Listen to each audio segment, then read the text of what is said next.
Ah, there you go. Good morning, Mitch. Sorry, I had mute on. Just getting myself organized. Happy New Year, everyone. Happy New Year. It is New Year's Day morning in Germany. And yeah,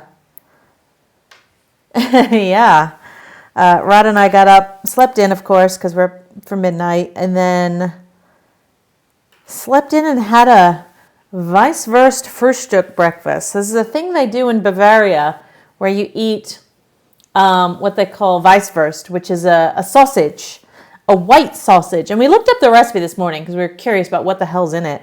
It's a veal and pork sausage.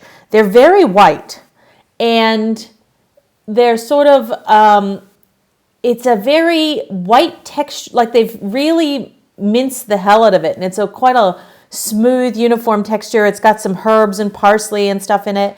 And so you don't boil them. You buy them from the butcher, you warm them up, and then you split them out of their casings, and you have them with special mustard, Weisswurst mustard, which I bought a new little pot of, which is a very sweet, almost like a honey mustard, I guess.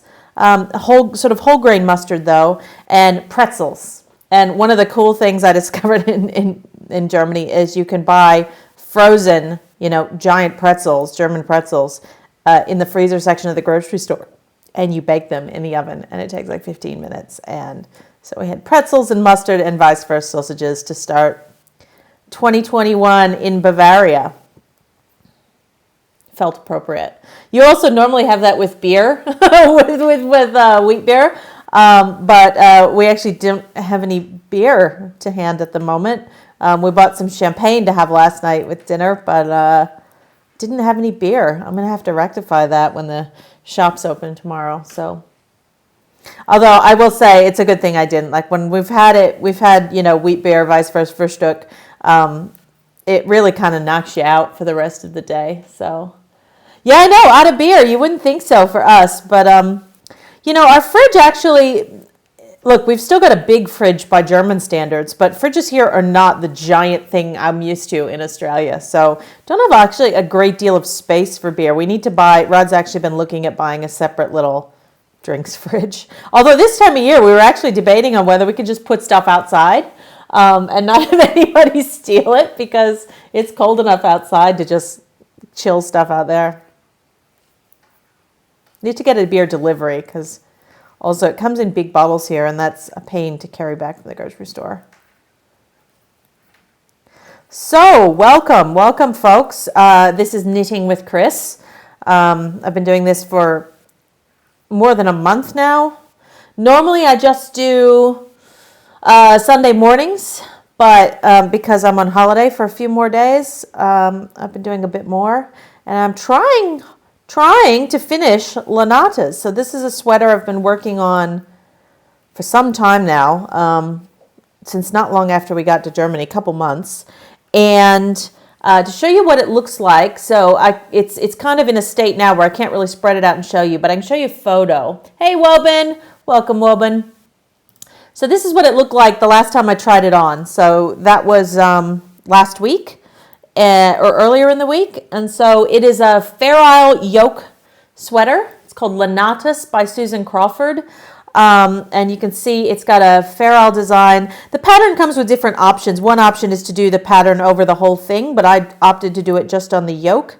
So that's what it looks like. And so yesterday, if you're on the stream with me yesterday, I finished the body. So I just did a bit of ribbing. Actually, I can show you that.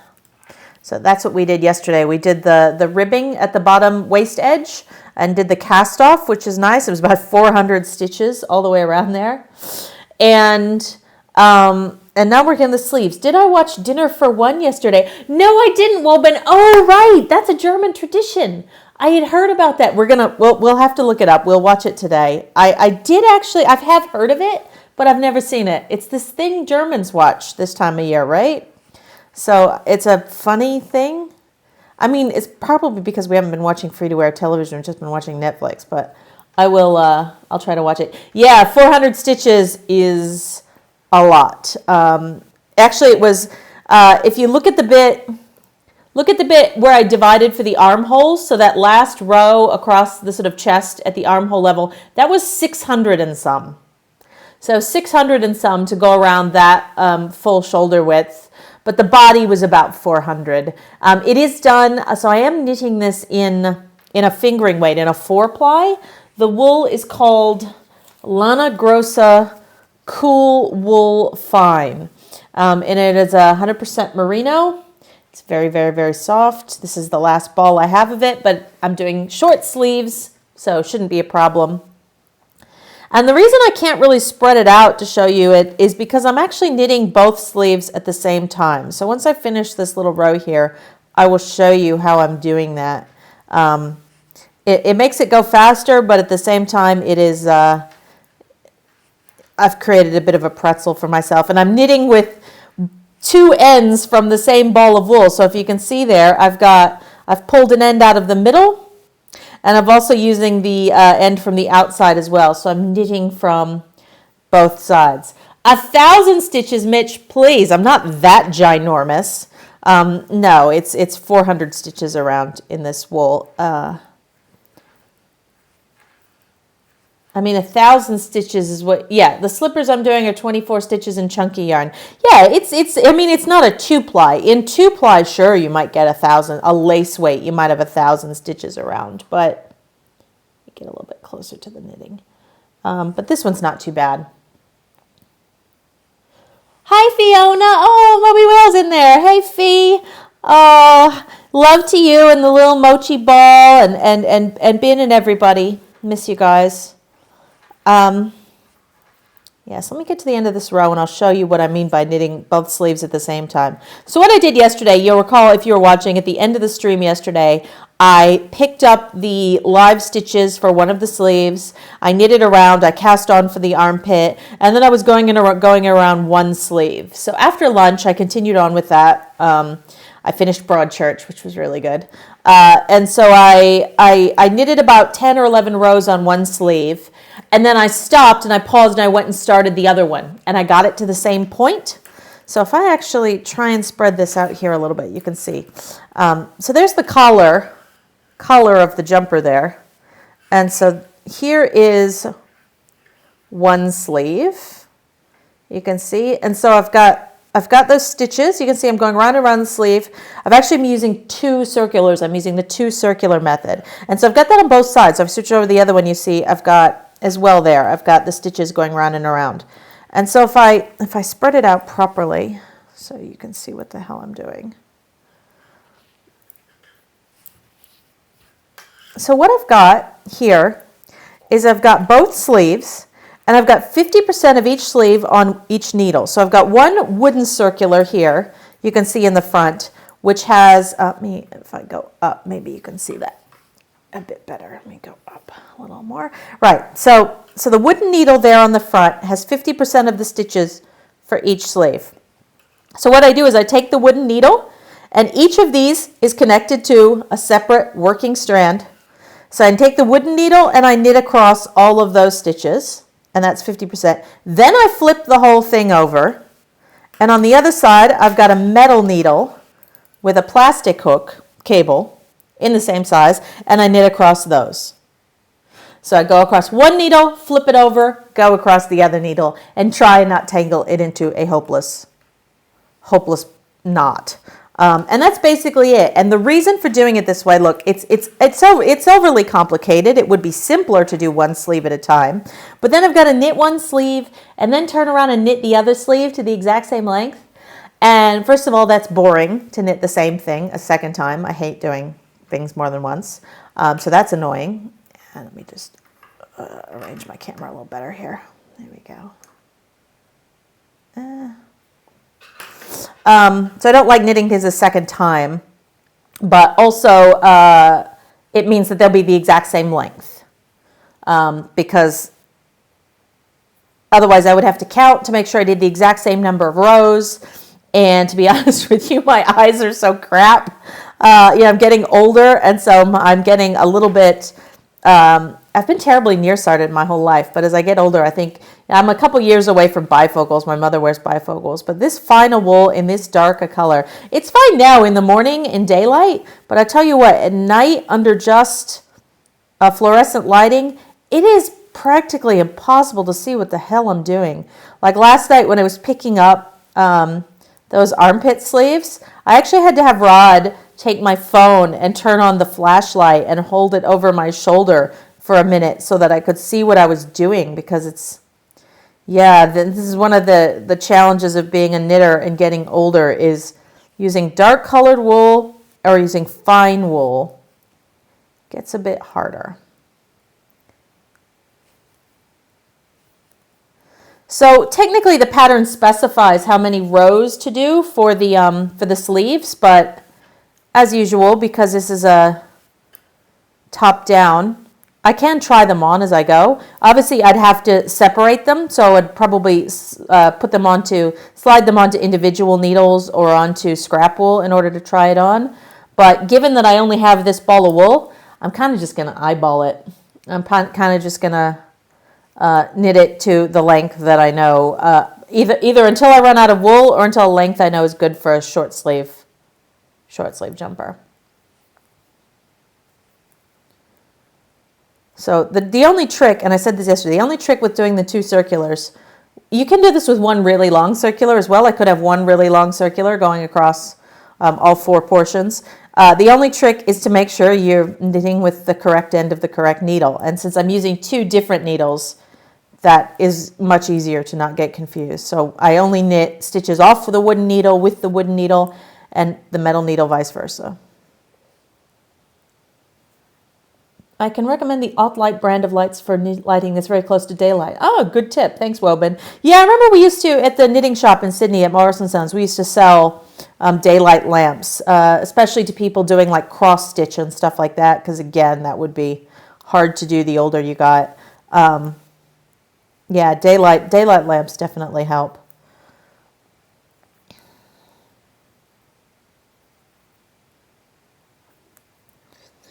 So I am wearing a 4-ply Fair Isle yoked short sleeve jumper that I made earlier this year. So this jumper, and I'm wearing it with a long sleeve t-shirt underneath. This jumper is called Virgil. And yeah, I told you I kind of had a bug for knitting these, like I'm a little bit addicted. So this is one that I did earlier in the year. I'll show you a picture of what it looked like. So that was the bathroom mirror photo I took on the day I finished it and wore it. And it was knitted out of hand-dyed 4-ply. And I bought those colors at a knitting camp at a weekend away a year or two before. And I picked the colors because they reminded me of Wonder Woman. Don't they? It's like a deep, sort of deep jewel tone blue, and then a sort of darker maroon and a gold. And so I bought mostly blue, and then I bought, I think, a skein each of the gold and the yellow, with an idea that I would do something like this, some sort of a blue jumper or, a cowl or a vest or something with the red and gold accents. And so I found that pattern and fell in love with it. So Virgil. And it felt a bit sort of, it felt, the motif, and actually I've got a close-up of that. Let me show you that. There's a close-up of the motifs around it. And the way it sort of looks like gold, like a golden chain, or it sort of evokes kind of classical architecture to me a little bit. It felt very appropriate for, the Wonder Woman style colors. Even though I think that color combination is not one you would maybe traditionally do in a Fair Isle, but I thought it worked really well. And so it's one of my favorite jumpers. It's the pattern, is knitted top down, just like this one. It uses, you can see in between the bands there, some holes. It uses eyelets for the increases as you increase down the jumper. And yeah, it's a very comfortable thing to wear. It's quite loose and casual. I think you can see, it's got more design shaping, more Fair Isle around the waist. But it doesn't have any real shaping other than that. It's actually symmetrical, this one. The front and back are identical. The only way I know which side is the front is because on the back side, on the back left jump's shoulder, is the color jog where each round started and ended. That's the only way I can tell which is the back side and front side. I really need to get some labels made up to sew into my garments. But yeah, it's symmetrical front and back versus this one, versus Lenatus. Lenatus actually had me do some short rows at the back of the collar. So the collar is raised up, the neckline is raised up a little more in the back, and I will show you that here in a second. Which I think is nicer. I think I prefer that. I mean, this one I'm wearing is nice. It's a little bit more cash, but having it's a bit more traditional to have a neckline. A neckline is usually a bit higher in the back and lower in the front.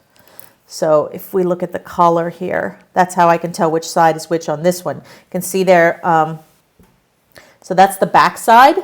That's the back of the collar there at the back of the neck. And at the front, there's fairly minimal space between the first design and the collar. So you start it, and then after a few rows, you end up doing short rows to raise up the back of the neck, which is a technique where you only knit partly around the round, and then you come back the other direction. So that helps you get a bit more depth at the back of the neck before you start the first motif.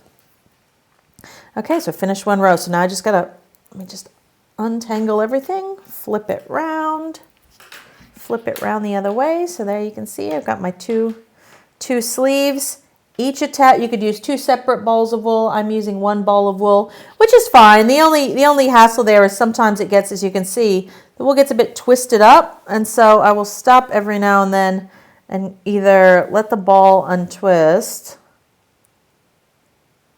or manually untwist it just to keep it from tangling up on itself.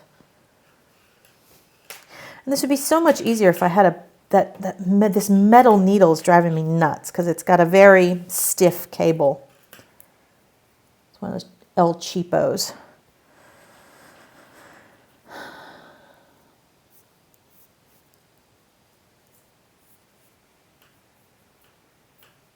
I saw, Woben, I was looking at your Instagram this morning, so I saw you're doing setting up a new project for your Heddle loom. Is that right? Is that what it's called? It looked really cool. I saw you using cotton. I imagine cotton much more common for weaving. Woben is a weaver, for those of you who don't know, and has some really cool photos on his Instagram about of his weaving. I don't knit very much out of cotton, to be honest with you. One of the challenges with knitting with cotton, or one of the reasons I don't, is cotton doesn't stretch very much. And so it's actually kind of a workout for your hands. You don't realize it until you do it, but cotton with a metal needle is like, gives me arthritis, man. It's like it's especially because I knit quite tightly anyway. But yeah, cotton is very tiring. Yeah, that's rigid Heddle loom. That's what Woben says. Yes, cotton has very little give, so it's tiring. Yeah, and again, cotton is also heavy. Like it's actually quite heavy, and so you don't. If you were going to knit something like this out of cotton, it would end up physically weighing a lot more than the wool does. And so I do have one other jumper similar to this, which I'll wear in a future episode, which is it's a blend. It's like a cotton and acrylic blend, which is pretty much the only way I wear cotton, and B, the only way I wear acrylic, because it softens up the cotton, it gives it a little bit more bounce and stretch, and it lightens it up considerably. So if you're in a warm climate where wool is not really doable, I think that's when a cotton acrylic blend really makes a lot of sense. I like weaving with cotton more than wool, though. Yeah, I mean, I think it's much more traditional. Well, no, I guess wool weaving would have all been originally wool, wouldn't it? Cotton didn't really take off until sort of, I'm guessing 19th century was when cotton became sort of well available.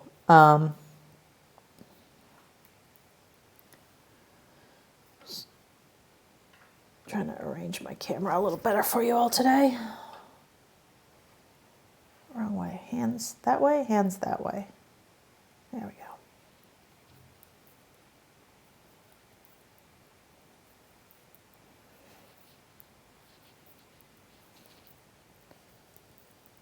Yeah, I was having a discussion on Twitter the other day. So I watched Bridgerton, which is a sort of costume. It's a Gossip Girl in Regency cosplay on Netflix. And if you treat it going into it with that expectation, you will enjoy it as I did.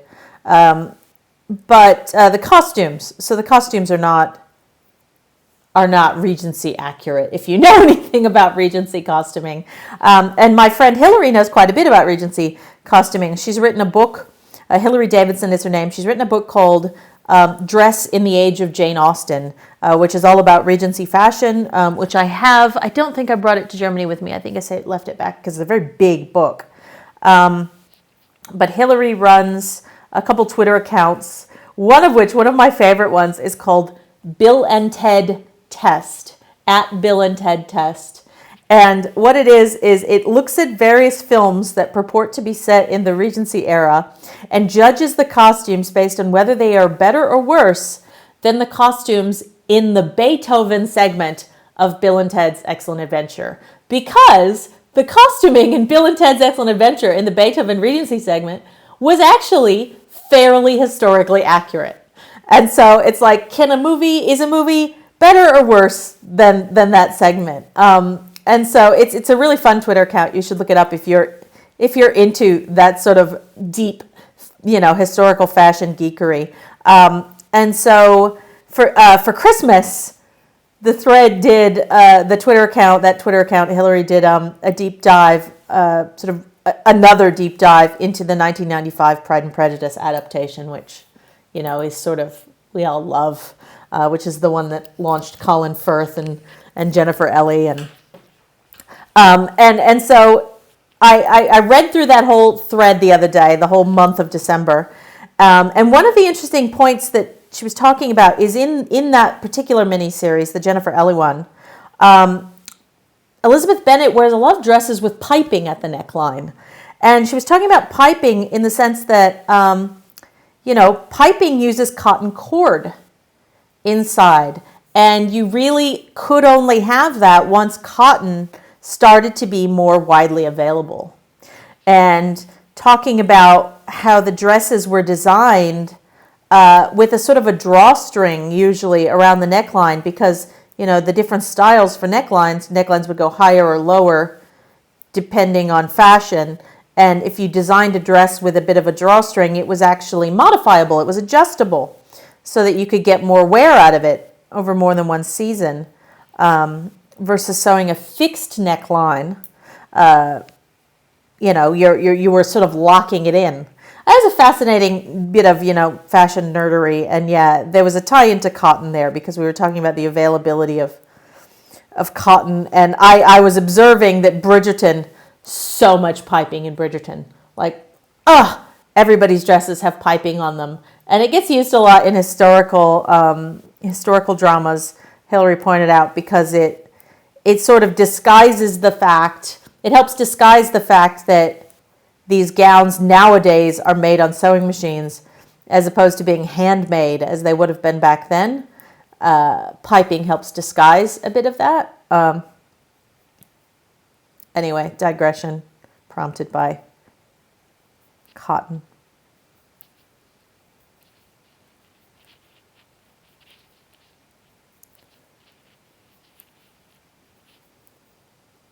Incidentally, if you did like Bridgerton, you should go to Spotify because the soundtrack is available, and they've got a special little mini soundtrack of the 6 They had 6 covers throughout the miniseries of modern day pop songs covered by like a string ensemble, and you can listen to them on Spotify, which we were doing over our Vice Versa Frühstück, which is why in my head I have like Taylor Swift and a string quartet going.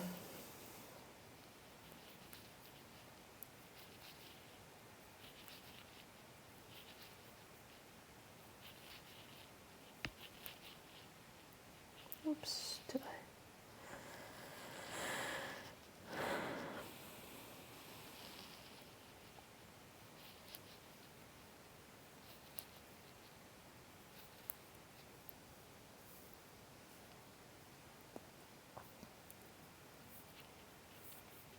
Does take a little bit, these sleeves, you got to keep moving the stitches along, and you've got to remember to drop that working wool off the old other sleeve and pick up the one for the new sleeve. Otherwise you will join your sleeves together, and that's not going to be wearable.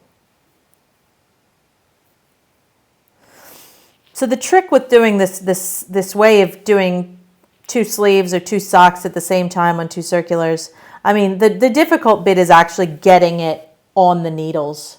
So one trick that I usually do, like I did with these sleeves, is start one, do 10 rows or so, set it aside, do the other one to the same point, and then slip them onto the get them situated onto the needles.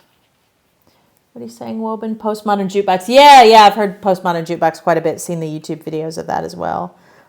They sort of do different styles depending on the song.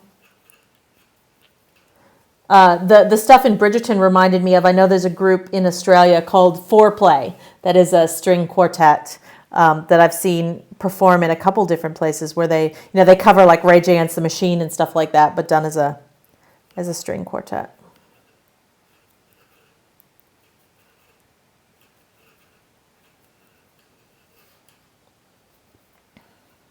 It would be really nice if I could finish this today. I don't know how.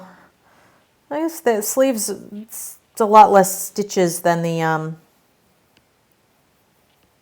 Each sleeve is 96 was the live stitches plus another 12. That's 108. So each sleeve is 108 stitches around.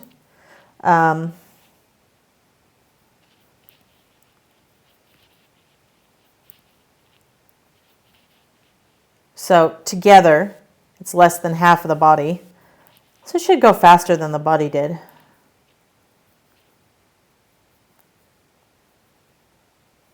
And then I do a short ribbed cuff at the bottom edge of those as well.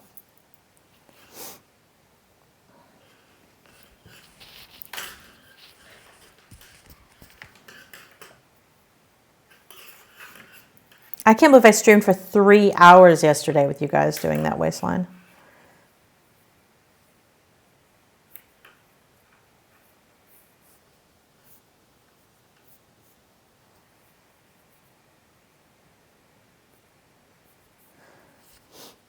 Hope everyone had a lovely New Year's Eve.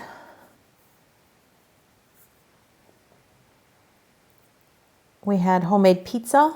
Rod made pizza. And I made an apple berry crisp with ice cream for dessert. Knocked off a bottle of Prosecco between us. Good night. I didn't see any fireworks. I heard some bangs. I think much like other places, I think Germans enjoy setting off some fireworks. So I definitely heard some.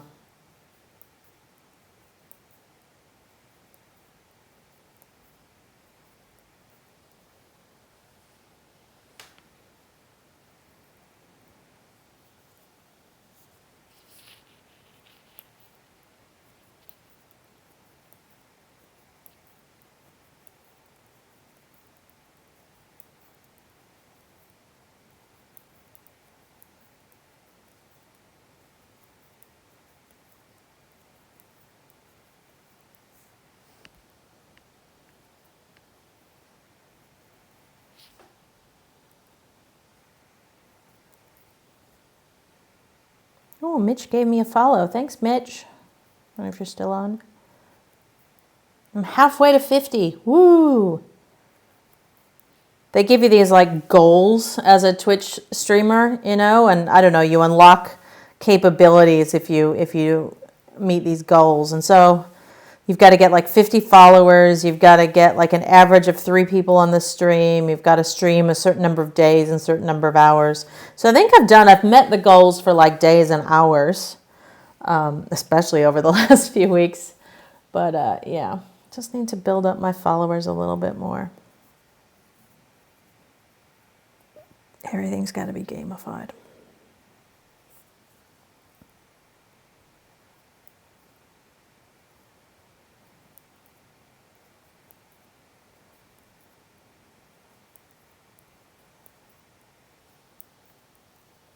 Aw, thanks, Lemonlicious. Another follower. That's really cool. Appreciate you helping me get towards my goal. I don't even know why it's a goal, what it gets me, but, you know, dubious achievement and all.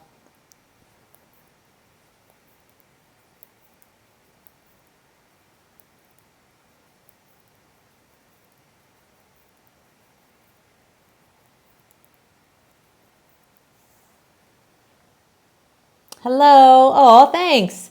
Yeah, I mean, Twitch is very gamified.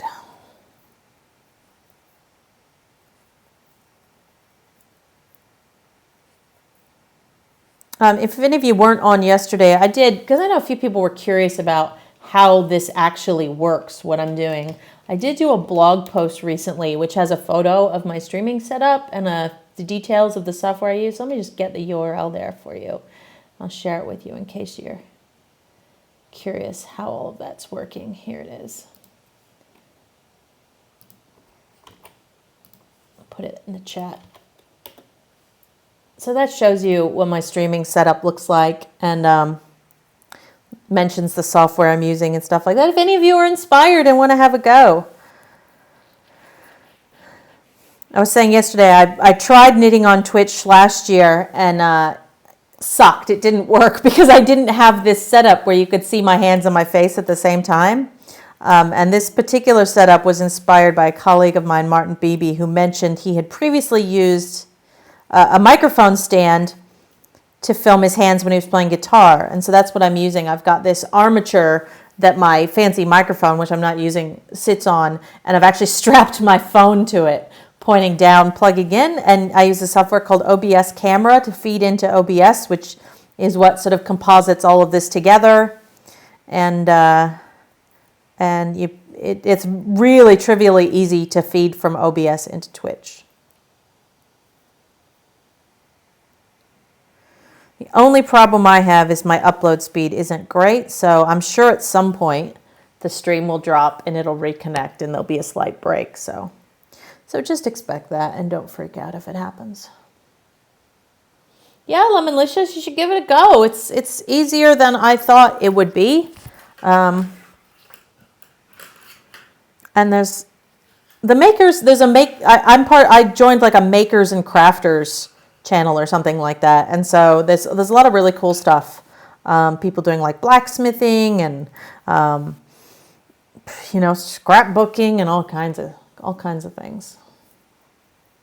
You can see, I should mention there, so the underarm, but like I don't love the armpit here. Like there's a bit of a gap at the join, so I will, like I've got the tail there. So if I pull the tail, it closes up a little bit, but I'll use the leftover tail there to weave in and close up that gap where I joined up the armpit.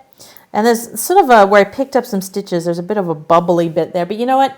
It's in the armpit. I don't care. No one's going to see that. Yeah, it's actually quite difficult to get you can never get a perfect, when you're doing this top down to pick up at the armpit there, you always end up with a bit of a hole. Same as when you're picking up for a heel, when you're picking up along the heel flap for knitting a sock, you often get a little bit of a hole there. And there's various techniques people say for avoiding the hole, like casting on an extra stitch in the gap or knitting that stitch through the back loop to try and twist it closed or knitting 2 stitches together. I just find I just use the end, leave a long tail and weave it closed after the fact, because nothing's perfect.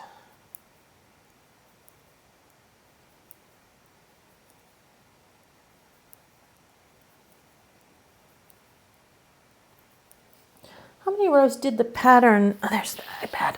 How many rows did the pattern actually say to do for this? I think it wanted me to do like 45 or something. But I think my row gauge is way off hers anyway, off Susan Crawford's. Let's see if I can find the pattern here. Yeah, so plain sleeves, version 2 plain sleeves, 38 rounds, and then a cuff. Yeah, that's going to be quite short. How long do they look on her? I mean, again, you can tell her depth on hers there is so much higher. Like, it takes up half the sweater on her. Like, her torso height is so much different than mine. If you look at the one there, like, mine is going to be like a third of the sweater. So partly that's the difference in the wool that I've used and the tension I've knitted it at. Also, it's just I'm a taller person than she is. So I will probably knit the sleeves longer than what she specified, because her number of rows for her would end up looking quite short, I think, on me. Which is the beauty of knitting top down in the round is you can make those decisions. You can put those decisions off and try it on and make it so just custom to fit you. You know, when you knit flat and sew together, you're kind of locked into a length. I mean, the other cool thing with knitting top down, and reason that people do a lot of top down knitting for kids, is because if I were knitting this, let's say for a child, and then later, you know, kids grow taller much faster than they grow bigger around. And so you could actually undo the cast off sleeve cuff and cast off waist and knit them longer. So if you wanted to make a garment that could actually grow along with the kid, you can. If you sew it together, you can't really add on to it. But if you knit as tubes, you can. I mean, knitting bottom up in the round, you can extend. It's a lot harder. I think one thing you don't realize when you start out knitting is you can unzip from a cast off edge. Like if you undo a cast off and pull it, you know, it will just neatly, your sweater will unravel. It will unravel. But if you go from the other side, from the cast on edge, like if I undid the collar of this thing and tried to unravel it, it actually doesn't unravel that direction. You have to get a needle and physically unpick each stitch. It doesn't just pull. And I learned that the hard way. That I knitted a sweater for Rod many years ago, a sort of cabled sweater. I modified it to be knitted in the round, but I knitted it from the waist and cuff up instead of from the neck down, and discovered, you know, after he'd worn it and washed it a few times, that it needed to be a little bit longer. He's actually got quite a long torso and quite long arms. And so I went to unpick the cuffs and discovered that I couldn't unravel them.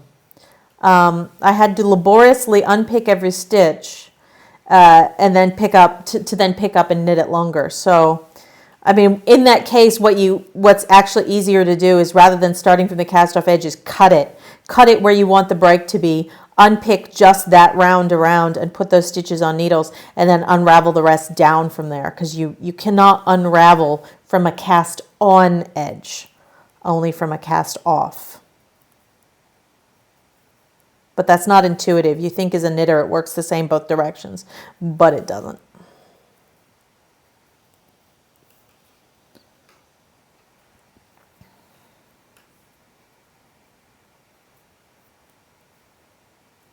Well, if I finish this today, I'm going to need a new project to do for Sunday for my normal stream.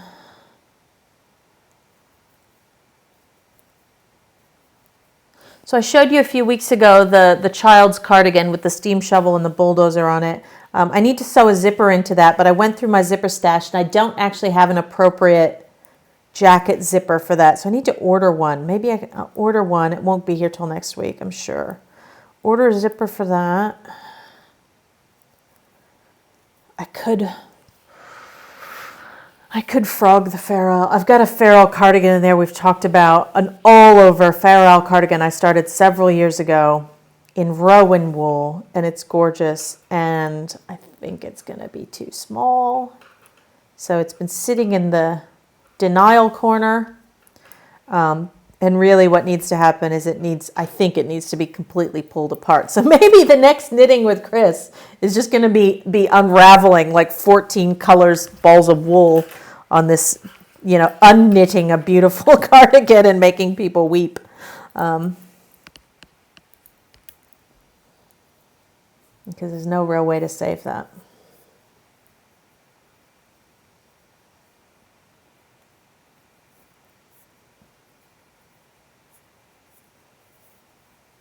And just push them along. And so now I'm onto the metal needle. So I'm using metal needle and metal needle.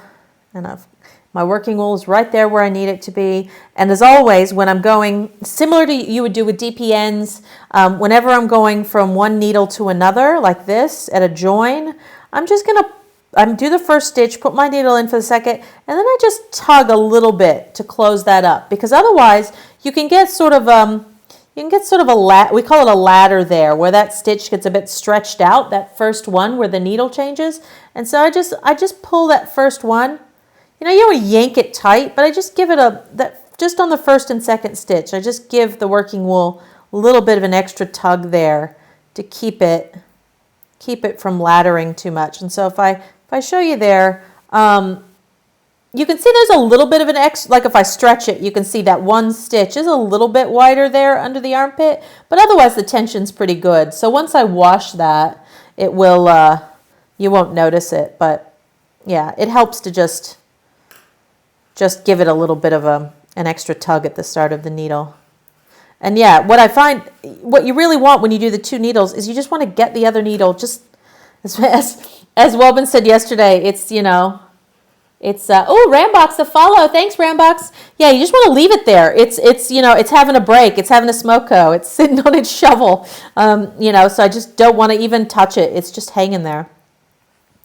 What are you saying? The frog session. I've never regretted frogging a piece. Exactly. Like, it feels bad sometimes to undo things, but I actually think you have just as much fun knitting it the second time. And you have the satisfaction of knowing that you're doing it right. But if I show you that piece woven, you'll weep. I should go get it out at some point and show you guys, because I haven't looked at it. I actually should measure it and see. I mean, I think it's too small, but I haven't actually measured. So maybe I should measure and double check before I start dismantling it. Hey, Roundbox, thanks for joining. Thanks for following. I need some cool little thing. Like I was watching the Hut Armories stream the other day. This is this guy who does like blacksmithing.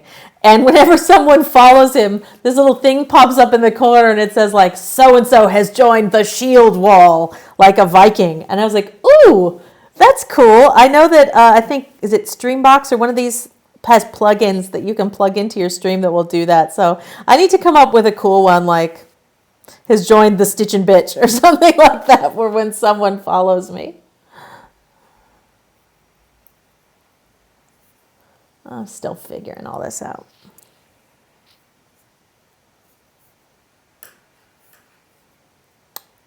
Oh, I did copy the URL. I don't think I shared it, but if you do, so this jumper that I am wearing, the Virgil, I do have the Ravelry URL if anyone wants to see it. I'll put it in the chat now. So that's the Ravelry pattern for the one that I'm wearing. If you want to have a look and you're inspired to make it yourself, it's really easy. It's a great sort of starter one for doing Farrell in the round and doing a top-down jumper. And you can see people did it in lots of different colorways, and it's very pretty. Like the way I've done it, As I said, I was inspired by Wonder Woman, but other people's look entirely different depending on the colors they use. And again, you also see the difference in the tension. Like I was looking at it, the girl in the pattern photo, the 4 bands around the waistline for her, like cover her whole stomach, and on mine, they're just like a little bit of trim down at the bottom. So my like row gauge is so much tighter that these motifs, this Fair Isle that I'm knitting, ends up just being a sort of small decorative edge element versus like with Lanatus and like with this one in the project photo, on a shorter torsoed person, they come off looking, they cover a lot more of the piece. Yeah.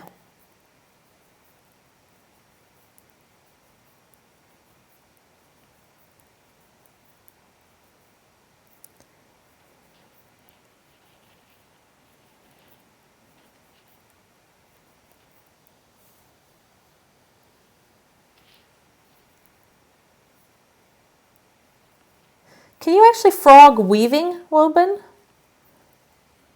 I imagine you can't really. You can't just rip it the way you can with knitting. I'm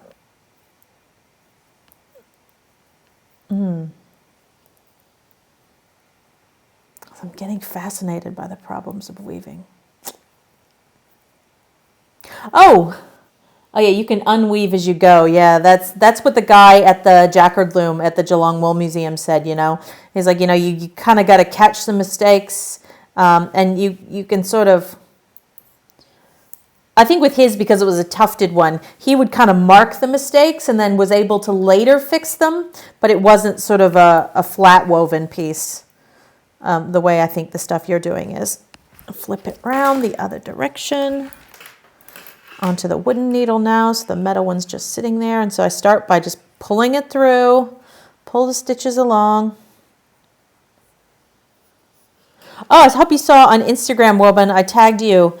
So we were talking yesterday, folks, about machine knitting, and I showed off the Hamilton blanket that Sarah Spencer in Melbourne made me on her hacked 3D knitting machine. And so that's heartofpluto.co if you want to have a look at some of her stuff. But she mentioned yesterday on Instagram that she's starting Patreon very soon, and that her knitted stargazing tapestry, which of those of you haven't seen, she did on her hacked knitting machine a map of the entire visible knitted galaxy. It's meters by meters. It's huge. And so this is now, I think, traveling to museums. And so it's just a really cool, she's just fascinating fiber artist. And so she's going to be doing a Patreon where you're able to sort of back her in her projects. And she's going to be sharing information there. So I will definitely be a supporter of that one once it happens. Woban says, given you often need to do it when you accidentally catch warp threads. Oh, it's a lot of squinting and trying to move a shuttle up. Yeah. So what you're telling me is that my eyesight issues will not be alleviated by switching to weaving, is what I hear from what you're saying there, Woban. I just need to give it up and get reading glasses. I mean, I wear contacts now. Like I said, I'm terribly nearsighted, so I already wear contacts. That's why I've kind of been putting off. But yeah, it's very funny. You get in your 40s and suddenly you find yourself in the shower holding the shampoo bottle a little further from your face to see it, and that's the point at which you go, uh-oh. Never had that before.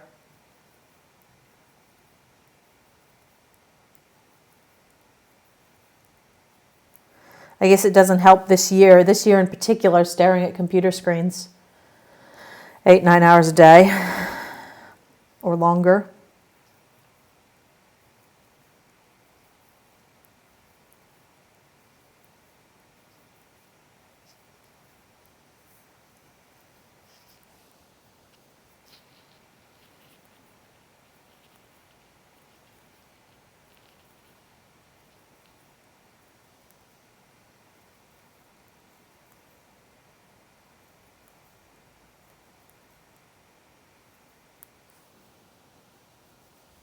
I mean, I like the length of these sleeves. So maybe one thing I could do is actually just measure how long that is and aim to make this around the same. So I can just sort of eyeball it based on that.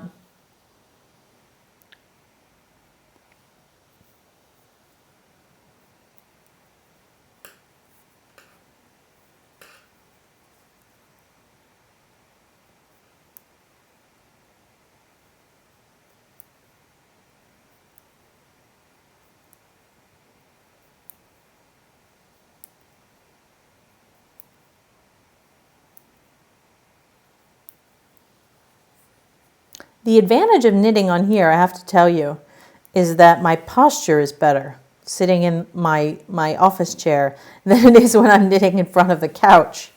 And, because yesterday my husband when I went downstairs for lunch, I said, do you know, I was streaming for 3 hours.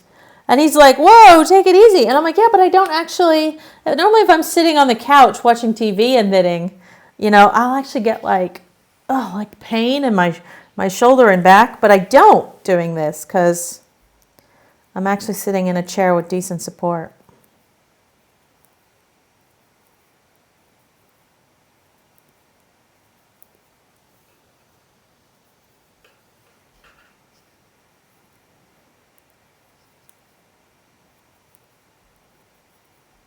I was thinking about knitting and New Year's resolutions. My old Knitters Guild back in Sydney, Witch Wool, you should join, by the way. The Knitters Guild of New South Wales, the inner city group, they're the best. Shout out.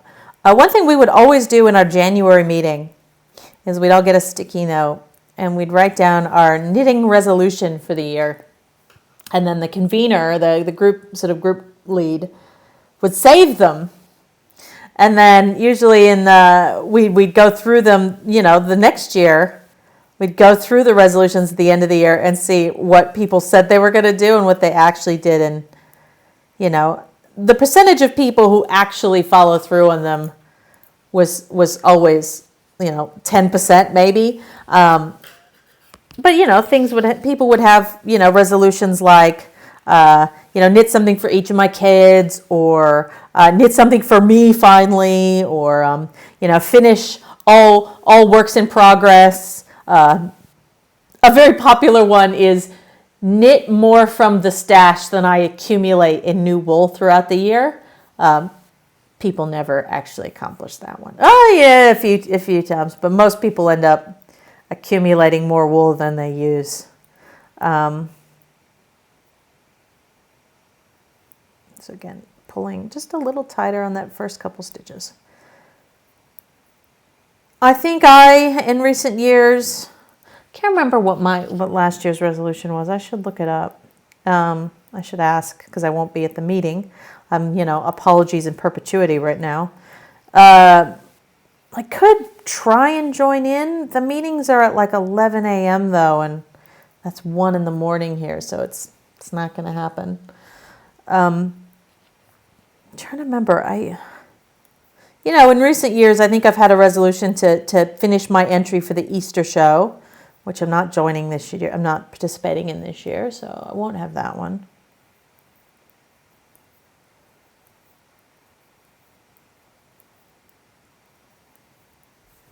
A resolution might be to learn a new technique.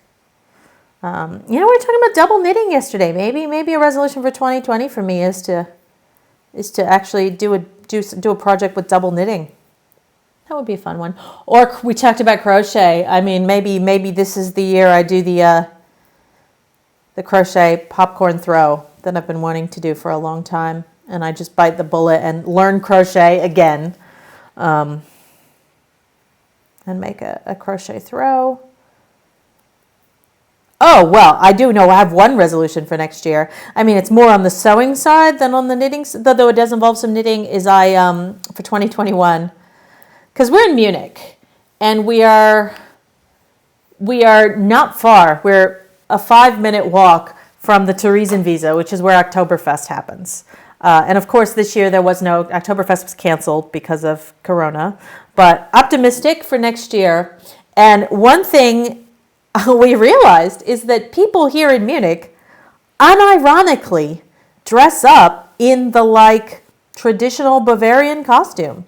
They did it even though Oktoberfest was canceled. They still did it to like, drink with their friends and have picnics. And, we're talking guys in lederhosen, which I can't sew because they're leather. So we'll have to buy the lederhosen.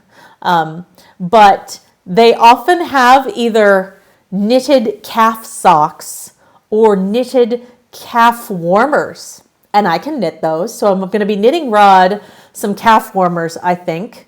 And we'll be, getting his outfit. And then I will be sewing for myself a full dirndl and blouse as well. And so, yeah, I think that's probably the resolution for 2021 is I'm doing the full Bavarian costume.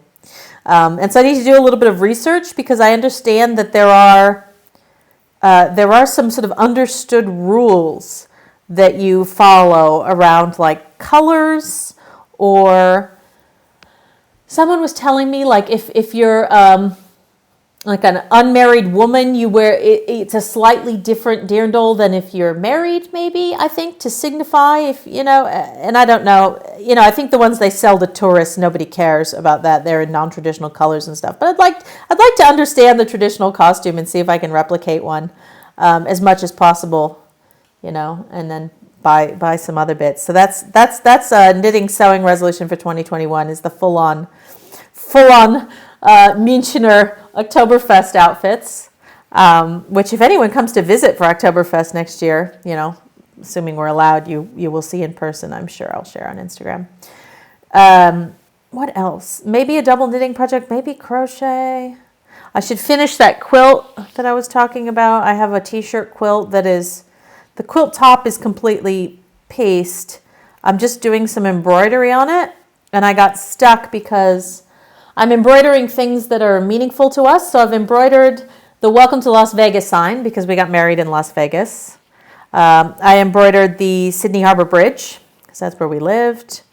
But what I'm doing, what I did is I'm embroidering our two cats. And so I had these great photos of them that I turned into line drawings, and I've transferred to the quilt. I just have to actually embroider their faces. And, doing signs on the Harbor Bridge are easier. Those are just lines. Doing an animal is a little trickier. And so I kind of put it aside basically because of my embroidery skills I'm not a super experienced embroiderer. But I'd like to do that, and then I can back it and quilt it. That would be a cool thing to finish off this year. And I needed a few more motifs to put in the extra squares, so maybe I'll put something German on it in one of the extra squares. Could do a little Edelweiss or beer. Put a Weißwurst on the quilt, pretzel. So sehr Deutsches. That'd be fun. Wilbin says, "Oh, you never go to the morning meetings." Well, they're doing Zoom now, because of Corona. The meetings have been on Zoom, the guild meetings, so there's no reason not to go. Look, there are New South Wales Knitters Guild groups all over the state. I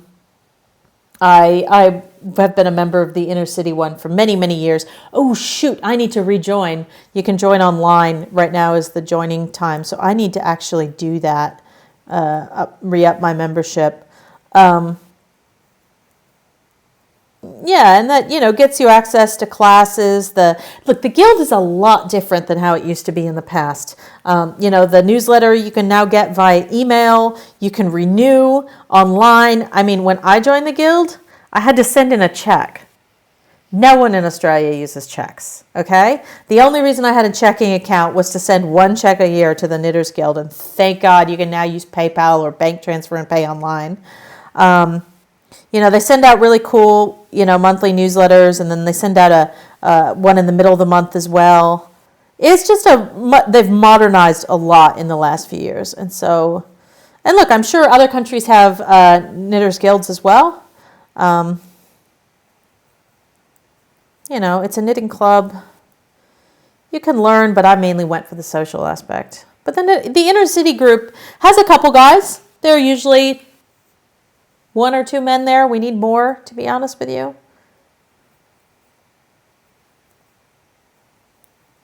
But they're friendly. And quite a wide age range at the inner city group. I've also been to the Kiama group. They're friendly. The Blue Mountains group. There's also another Inner West group that started up that I think meet on a weekday now. Or they were when they were meeting in person. I never went along to that one, but there is an Inner West branch as well, I believe.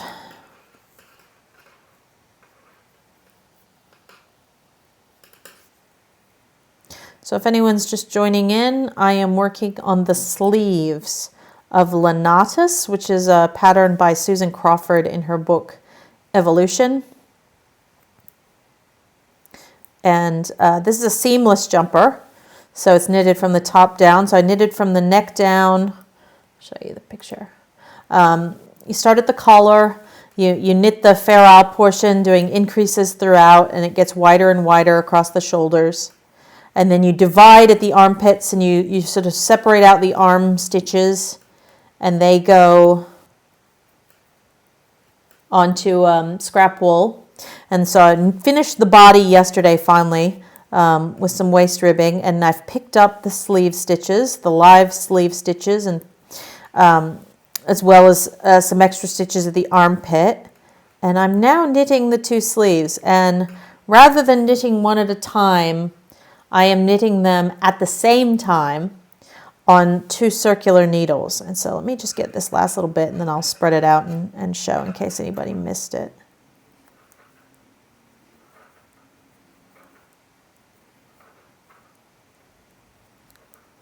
But this is a technique I do because I find knitting the same thing twice boring. And it has other practical benefits. Like I said, it ensures that they're exactly the same length.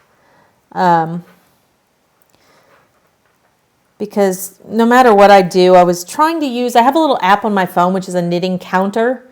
And so like yesterday when I was doing each round, I was clicking the button. But I forget, especially if you're watching TV or doing something else, you forget to hit the counter. Then you end up having to count anyway. Like I said, right now, counting is, I was using the flashlight on my phone to light it up because with these small stitches in this wool, it's kind of hard to see to count. And so this way of doing it with both sleeves at the same time, I know that they're exactly the same length. So here you can see I've got both sleeves, and each one, so 50% of the stitches for each is on a separate circular needle. So the front of each sleeve is on this wooden needle, and the back of each sleeve is on another circular needle. And so they're actually entirely self-contained. They just happen to be on the same set of needles. You tried putting tried putting a stitch marker every 5 rounds. It didn't help. Yeah, Mitch, I've seen that. The other way I've seen doing it is to have a piece of scrap wool that you sort of carry up, and so you sort of flip it to the back or to the front every 5 or 10 rounds. So you can kind of use that to count. But yeah, if I do it this way, I don't have to worry about counting at all. And it's much easier to just not count. And so yeah, I did each one. I started each sleeve separately and knitted 10 rounds because I can count to 10, counted 10, and then I slipped them onto the needles and got them organized onto the needles. And that's the only tricky bit with this method is sort of getting everything set up. Once you're going, like I said, you kind of only ever work with one needle at a time, and you forget about the other needle sitting there. And notice I kind of do have to push a little bit to get them over the join. Partly it's because this circular needle is so crappy, the join, it's so chunky. But also because that first stitch, as I said, the first stitch wherever I do the join of the 2 needles, I pull a little tighter. Just means sometimes it's a little harder to get that one over the end of the needle, but that's also due to my ridiculously tight tension as always.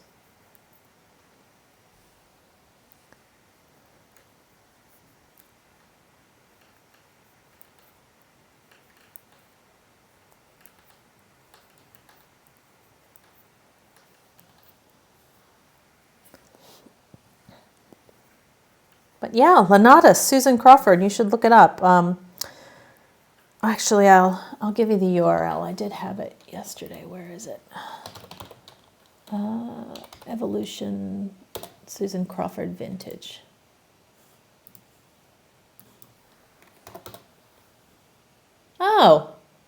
Oh my goodness, look at that. If you go to Susan Crawford's website, so you can't go to it right now.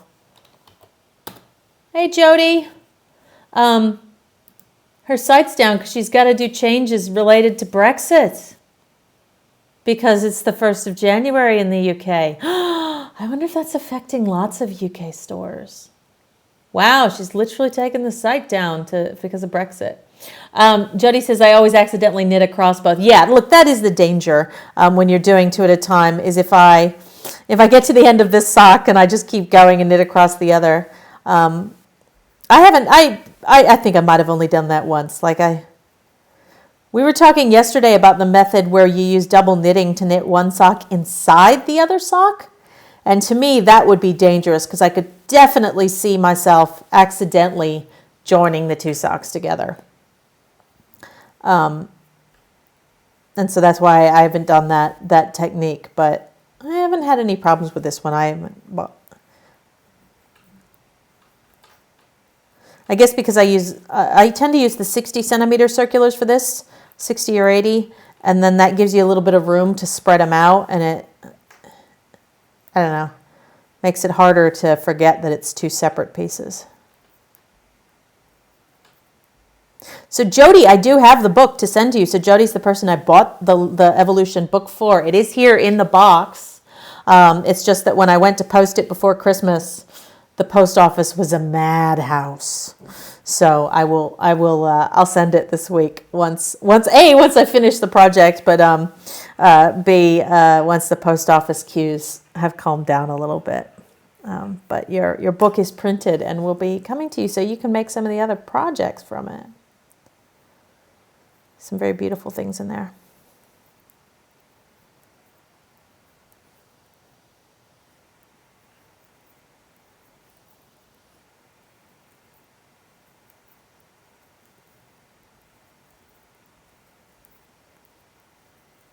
And her newsletter is really great.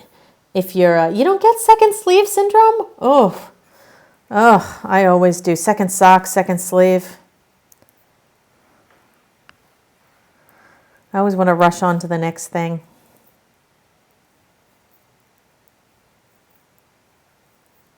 All right, I'm going to go, you know what I'm going to do at the end of this row? I'm going to go grab that row in Fair Isle and show you all. And we can have a collective think about what I'm going to do about it. If I'm going to frog it. Because, I mean, it's a cardigan. So, I can wear it open if it's a little snug across the belly. I can actually just wear it as an open cardigan.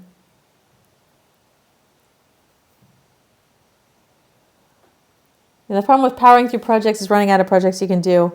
Oh, I've got a crate of wool here. It's not usually a problem to come up with a project to do.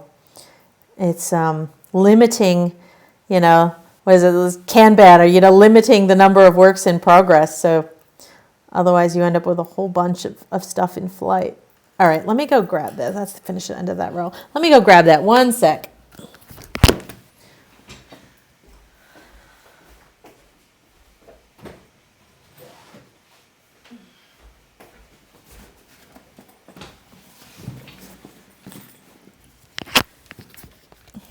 So I haven't even looked at this in some time.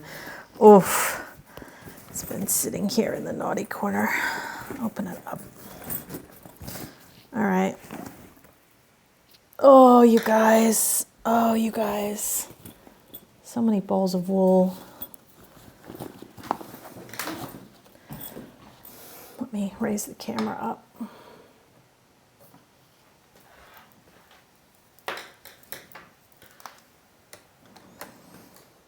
Oh, look at this. How gorgeous is that? Wow, I was up to the shoulders. Holy moly. So this is steeked. So there is a bit down the middle. If you see this column down the center here, that's actually where it will be cut open, and that's why there's sort of a checkerboard. So what I'm doing is sort of weaving the two colors together. So I would actually cut it up that section. So that's why the design looks a bit broken there. And then there's steeks here. So you can see there's a steek for the armhole. So that's actually the armpit section there. And then this steek would be cut as well. So it's sort of this funny conical shape right now. Wow, I didn't realize I had done that much of it. You know what? It's not as small as I thought it was. You guys, maybe I don't need to frog this. This, like, I'm stretching it out. I'm stretching it out. It might be okay. I do have a printout of the picture of the pattern here. Yes. So this was in a Rowan magazine. So this is what it's meant to look like. And look, I look nothing like that girl, okay? So it's going to look way different on me than her, of course. I mean, I've already done like, oh my God, like I've done like twice as many repeats vertically as she's done there. Yeah, I could make a thicker button band, but if you look at that, like they don't even have a button band on this one. It's, it looks like it's just, buttonholes. I didn't knit on buttonholes. How did I do the buttonholes?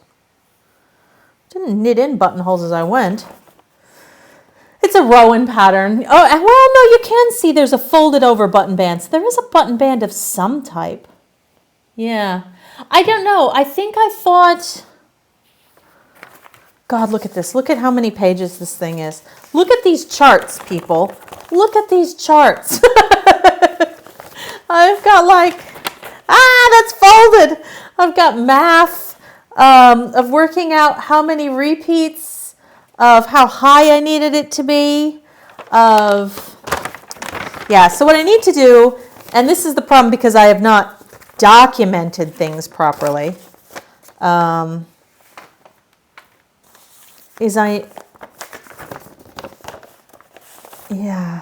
addendum. And there's a sleeve. There's a separate chart for the sleeve. This is crazy. Yeah, so what I need to do is I need to work out where I am, if it's salvageable. Yeah, I'm glad you did it back then and not now with your current vision. Yeah, this is nuts. I would probably, you know what I'd probably do is I'd probably take a picture of this with my iPhone and put it on the iPad so I can zoom it in. That's what I would do if I were doing this now. I didn't have the iPad back then. So what I'll do is I'll figure out where I am on this. Okay, here's the resolution. The resolution for 2021 is I'm going to sort this shit out. Okay, I'm going to sort this jumper out. I'm going to figure out where I am. You know, I think part of the problem as well is because my row gauge was so different and I ended up adding in sections vertically. I think I realized I'm not going to have enough wool to do the sleeves. But you know what? Dye-lot doesn't really matter with this, given that it's the color, you know, the ferrule. So it would be a question of I need to work out which colors I'm likely to run short on and see if I can get some more of it. Because it's all Rowan felted tweed, and I believe a lot of it, some of these colors might be discontinued. I think, you know who might have some? Donna.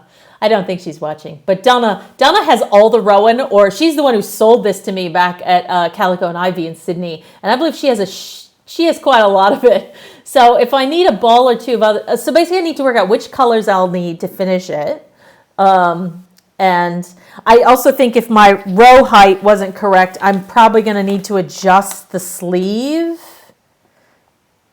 as well. I might need to add in additional rows on the sleeve cap. But yeah, let's set a goal that I'm actually going to finish this sucker in 2021. Because it would be a shame not to. Look at it. I haven't gotten it out in so long. I forgot how much work went into it. And look at the inside, you guys. I did this. It's gorgeous. Or Margarita or Jane. Yeah, one of them will have some of this. And it's... You're right, I could knit a wider button band. That would help slightly.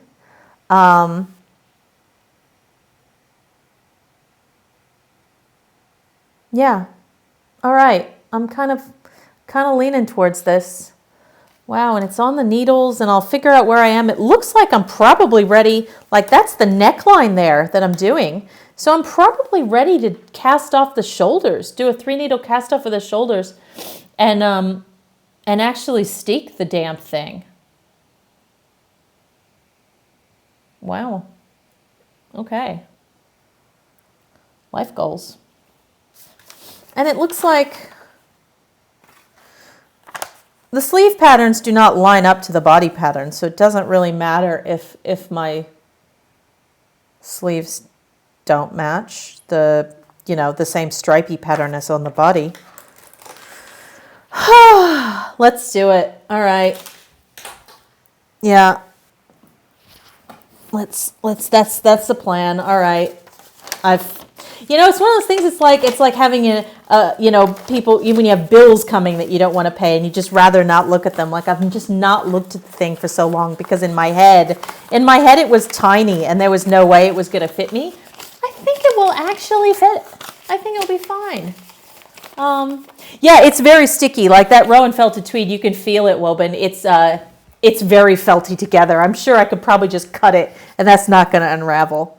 I'll probably do the crochet method. Oh, it's snowing, Rambucks. Where are you that it's snowing? Oh, we had a white Christmas. It snowed here briefly Christmas morning, but it hasn't snowed in a while. Our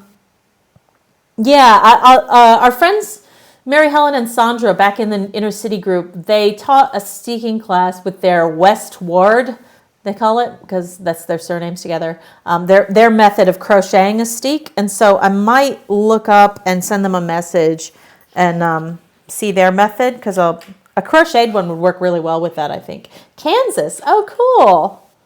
Oh, you're up late. Snowing in Kansas and you're up late. Happy New Year's, by the way. Yeah, it's cold but sunny today in Munich.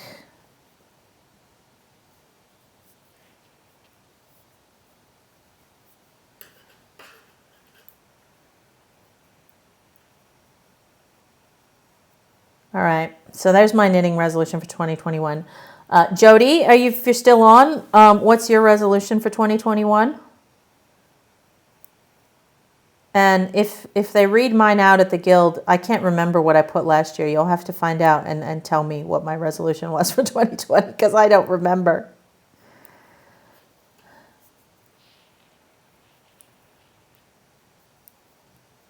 It's 5 a.m. Okay, well, that's not ridiculously early. I mean, it is. I'm not a morning person. I sleep in, but it's weird here. I mean, and then it gets dark at like 4:30. I forgot about that.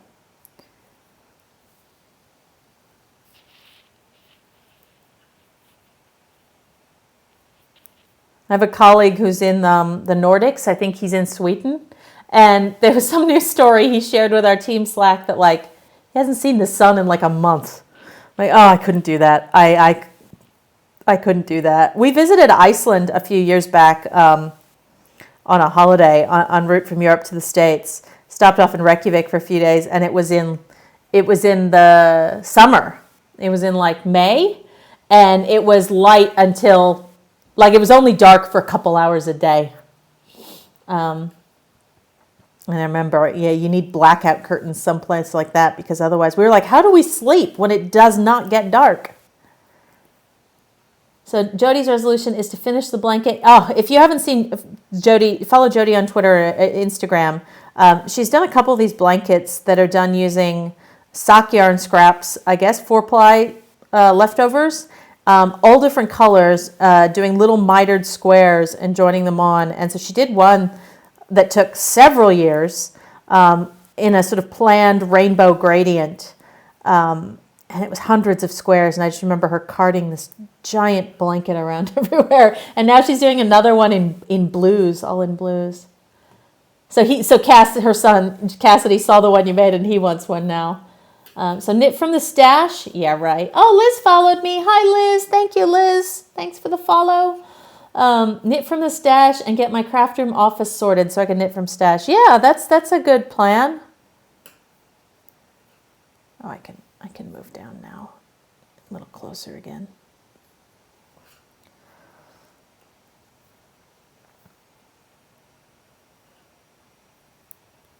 I'm very fortunate. I've got a pretty good craft room office set up here.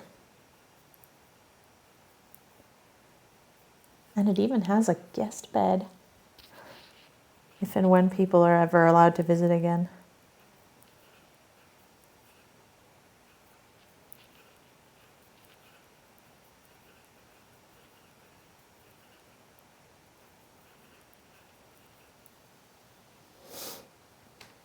So I have to periodically stop and untangle the ball. So I am knitting, not only am I knitting both sleeves at the same time on 2 needles, I'm knitting from a single ball of wool, which has both strands, one from the inside and one from the outside.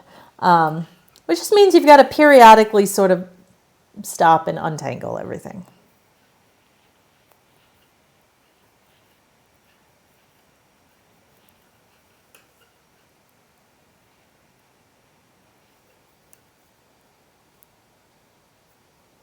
Jody says we had a gray and rainy New Year's, better than last year, no smoke. Yeah, last year in December in Sydney, honestly, the fires were a big impetus in us starting to think about maybe living abroad for a little while, just for a change, because the bushfire seasons was really bad last year.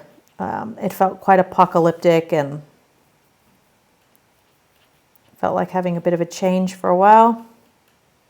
The difference, the biggest difference, saying to Rod the other day, if you told me the number one difference that affects my life on a daily basis between Australia and Munich is the humidity. He made those meringue mushrooms for the Christmas cake like a week and a half ago. They are still as crisp as the day he made them. In Sydney, we've made meringues and they haven't lasted an afternoon. It is crazy, the lack of humidity here. It's been so dry, and it's actually really, I haven't lived anywhere this dry in so long.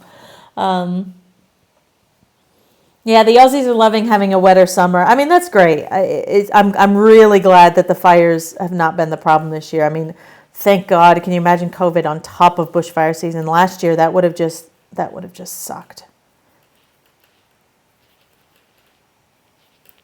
Even more than it already did. Flip it around. And it's almost cold enough to wear knits, Liz? Really? Really? Well, what's the temperature? Let me see what the weather is today.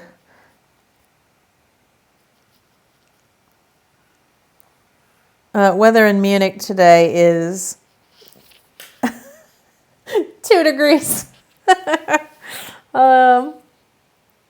With a low of -2. Yeah, it's actually been fairly cold. Our house has underfloor heating, which is nice.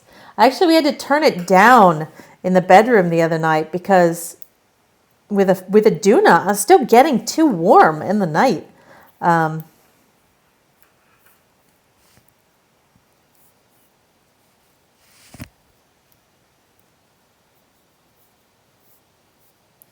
When I moved to Sydney, I didn't know about the humidity. Yeah, exactly. Sydney, very, very, very humid. Everything gets moldy. Like I remember especially when we were packing up to go to move to Germany, like you move furniture out from the wall, wooden furniture, and the back of it would just be covered in this fine dust because there's no way. Hey, Liz and Victor, there's no way to keep things in Sydney from getting mold. Even Rod lives up the mid-north coast, and there it's just like you live in the rainforest, basically. It's just damp constantly, and you just accept it as like a fact of living. The other funny thing we were talking about this morning, and I think our friend Sally, who lives in Köln, in Düsseldorf, Cologne area, was mentioning Germans love opening the windows.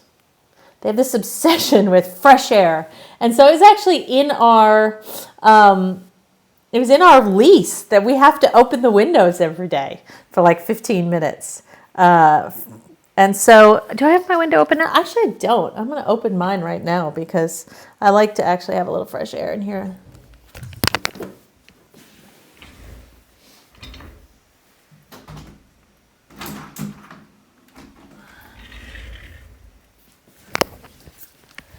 And yeah, it's all those funny windows like on Grand Designs where you can either open them, swing them open, or tilt them.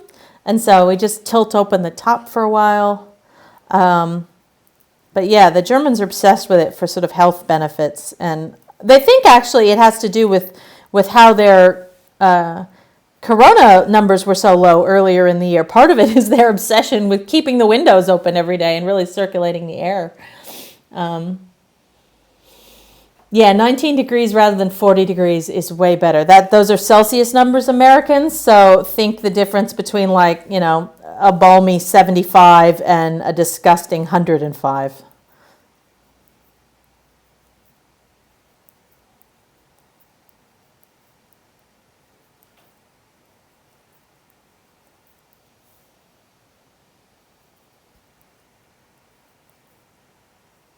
You're going to come visit, Liz, and we're going to show you, all you and Victor, and we're going to show you Munich.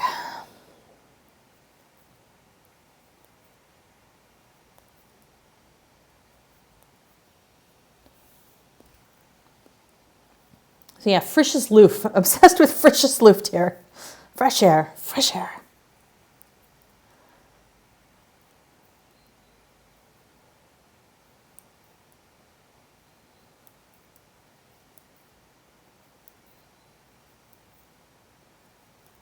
So if anyone missed it earlier, this is what the jumper I'm working on actually looked like. This was the last size check I did a few days back. So that was me testing. I was knitting down the body and just checking it for length. So I went on another inch or so past that. And then yesterday, people joined me on the stream. We did the ribbing, did a little bit of 2x2 ribbing at the bottom. And then we cast off. It was about 400 stitches around the waist of this thing. And then I picked up the live stitches for each armhole, along with a few at the armpit edge, and started knitting round and round. And now I've got both sleeves on circular needles at the same time. And I'm going to be doing short sleeves, plain short sleeves. The pattern does include options for doing long sleeves, for doing all over patterning on the sleeves. But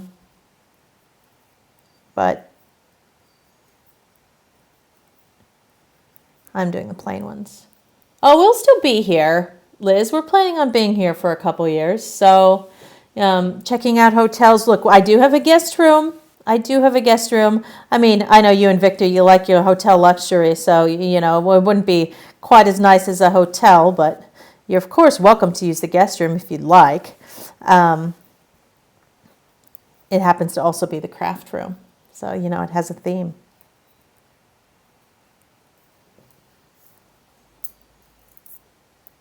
Okay, flip everything around. I love how every time I flip it, you can see that I'm still wearing pajama pants. Because it's New Year's Day and I'm not putting on pants unless I have to. And I'll untangle my ball of wool. So I'll just untwist it a bit.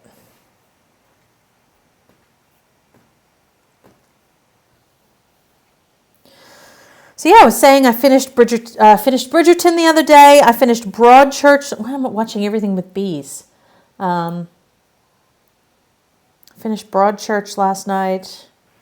Finished Big Mouth, the new series of Big Mouth, which was very good. Mitch, I've been looking at places to buy. Dedicated craft room and workshop are a must. Absolutely. I mean, I think that's one thing. Rudd, I think, would enjoy having a dedicated space to do his beer brewing. He's been thinking about it because obviously he didn't bring any brewing gear. He brews beer, my husband. And a lot of his brewing gear he gave away before we left Sydney. Gave away a lot of stuff, and some of it's in storage. And so he's been thinking about doing small batches here and what equipment he would need to do that. Because, he'd done it for a long time in Australia and had developed his sort of equipment for it to do bigger batches, and how he would do that here. But yeah, having a shed or having a space. Of course, Liz, of course you're welcome to stay here. We actually have 2 guest rooms, to be honest with you. We've taken the guest bed in Rod's office apart because it's he's using it as an office for now. But if you come, I'd actually put you in there rather than the craft room because that's a nicer bed. The craft room one is sort of a fold-out couch, and the one in his office is an actual proper bed. So yeah, if you come visit, we will 100% set you up. No worries. And we're in a lovely area. Actually, if you come in August, it'll be before Oktoberfest.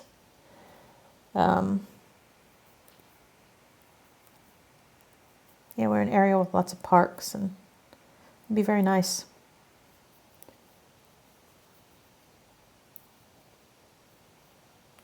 My house is my craft room, yeah. I'm trying to not have it be everywhere here. I've got a little basket in the living room so I can keep my current project going in it.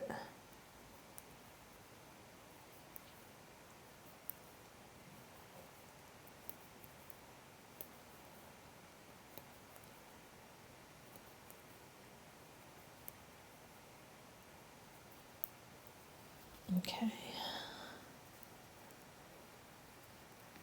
So I'll do this throughout the day. I mean, I might be able to finish this today. You never know. Probably won't finish it on the stream. We've been going for a good hour and a half here, people.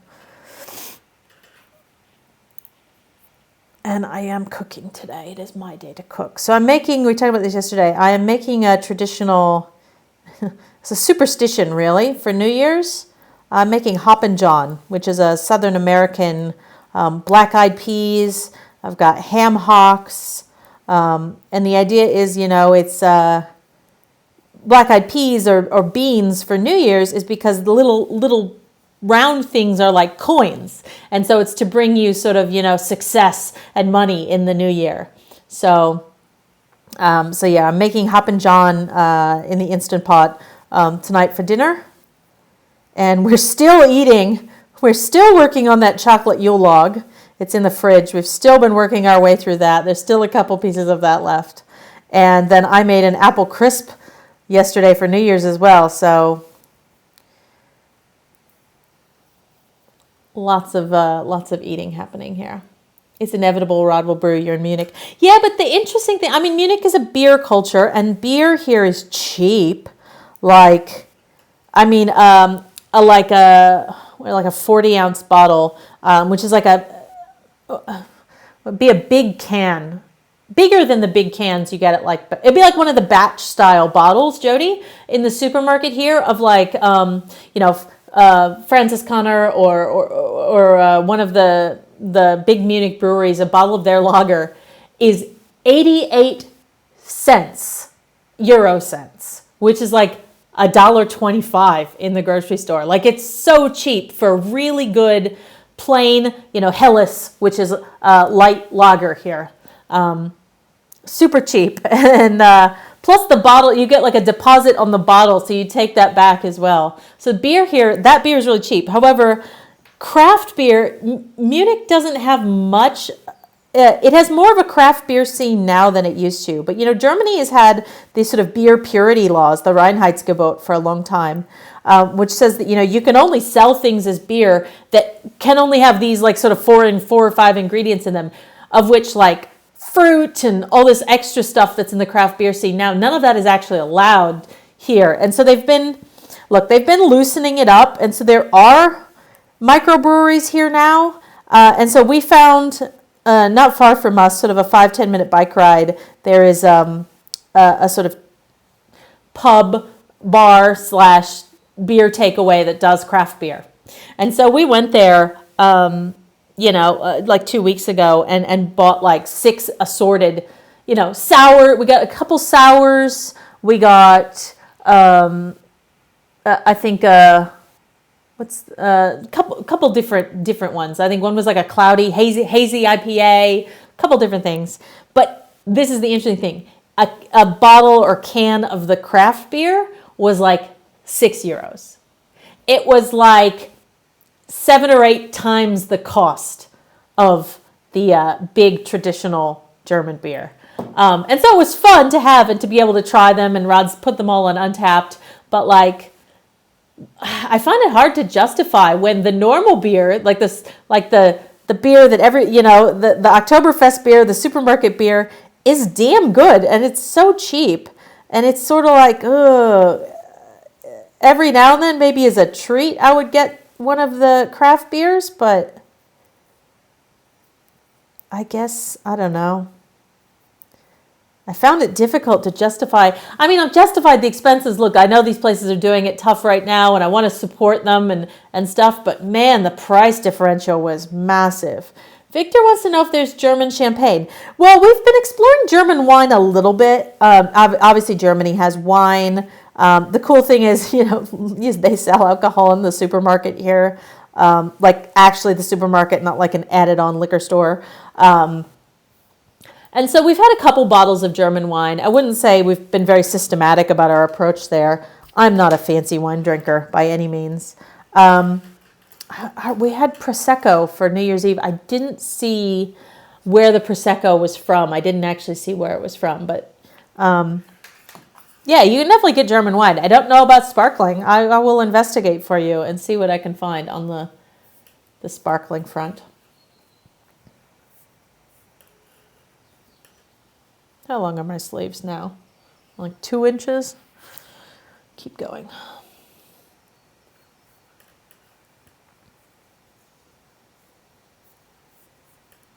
So I shared earlier in the stream a bit about the jumper I'm wearing. So the jumper I'm wearing is one I knitted. I actually knitted it in the first month of isolation, of lockdown back in Sydney in sort of like March, April. And the pattern is called Virgil. And so this is what it looked like. This was my bathroom photo when I finished it way back then in our house in Sydney. But it's similar to Lanadas in that it is it's a fair out, short sleeve, 4-ply, yoked jumper, knitted top down with increases. And I know, Jody, you knitted, like I did, the eyelet yoke sweater as well, and this is pretty much that exact same thing. It uses eyelets, you can see, for the increases. But so this Lanadas will be sort of the third sweater of that kind of genre that I will have made in, I don't know when I did the eyelet yoke, probably within the last year and a half. Will have done 3 of these. I just find them really. I'm just, despite the tediousness of knitting acres of 4-ply, they're very wearable, Instead, you can I'm wearing, right now like a Uniqlo Heat Tech underneath for a little extra warmth on a cold day, but they're also quite wearable in a warm climate like Sydney because they are so light. And I mean, this one is merino. The eyelet yoke I did was out of a cotton acrylic blend, but. And this one is merino as well, the Virgil. The wool no, it wasn't Mudgee. It wasn't Mudgee. It was, we went to the Fiberfest, right? Where was Fiberfest? In Singleton? Is that where it was? But yeah, that's when I bought that Twista, I think it was called, which was the long gradient cotton acrylic. But the Virgil yarn there was a hand dyed that I bought from I got it from the Wollombi wool store on one of the knitting weekends. Yeah, Singleton, that's where it was. So that's another reason to join the Guild Woven is, they every year now are putting on Fiberfest in Singleton, which is a big sort of weekend, 1 day long knitting extravaganza, and they've got lots of different vendors and all kinds of food stalls and demonstrations and stuff. And so we went last year and made a bit of a weekend. We've gone a couple times and made a bit of a weekend about it. It's in, wine country, so we went down early and had a wine tour. And then, of course, you've got to stop off in Rylstone on the way back to Sydney because there is a lovely convent and chapel wool store, which is in Rylstone, right down the block from the Yum Cha place, which is called like 90 and 9 or something. They have to find a new venue. That's right, the Singleton, the old convent/abbey, whatever it was, they can't use anymore. So they'll have to find a new Fiberfest venue.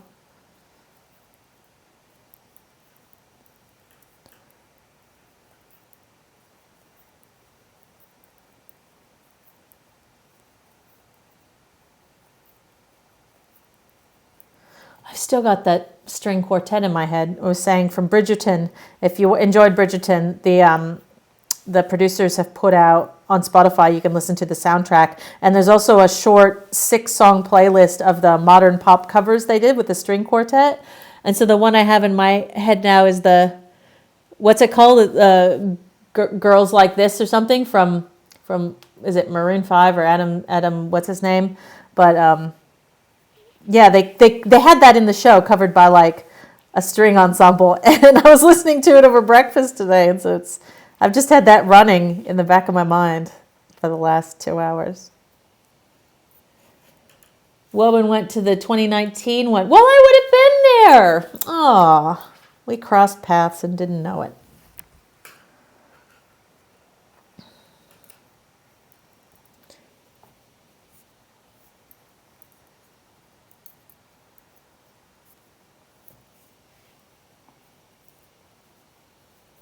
Bought a lot of alpaca. Oh, that's nice.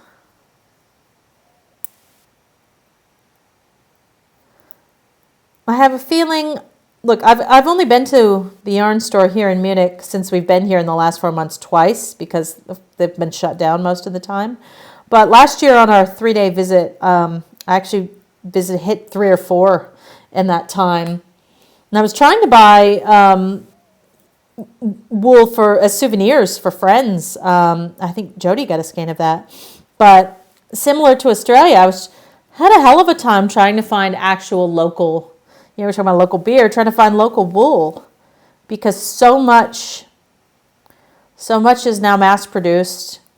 And even stuff that you get a label that's made in France or made in Italy is actually only maybe dyed and balled up there. It's a lot of it is scoured and spun in China these days because it's a lot cheaper, and B, a wool scour is terribly environmentally polluting, and so a lot of places don't do it anymore. And so the number of places that you can get it done in commercial quantities is shrinking, and most of them are in China these days. So yeah, trying to find some. I think I ended up finding some locally dyed, and I brought it back. I bought a skein of it as well. I've got it here, so I carried it to Sydney, and then I've carried it all the way back. But I did find a local dyer who did some locally dyed stuff, which was nice. Yeah,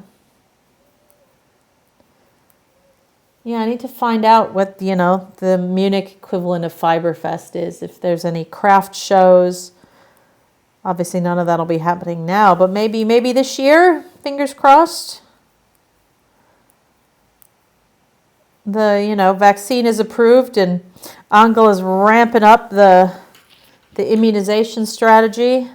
I've started seeing ads on Facebook now in German, pointing to information on where you can make a booking if you're at the top of the list, and that's obviously like essential healthcare workers or people in old folks' homes or people with underlying conditions that put them in risk groups.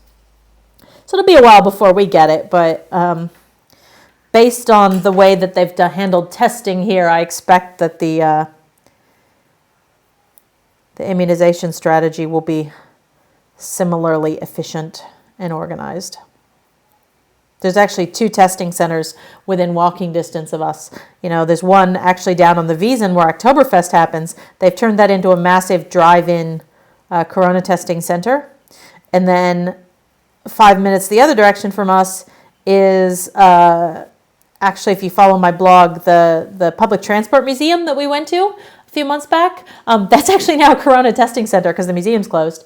And so sometimes I go to the grocery store and there will be a line of people around the block queued up at, 2-meter intervals, waiting to get in and get tested. So Germany's been very aggressive at the testing, and the app they have is really good on my phone that tells me if I've been too close.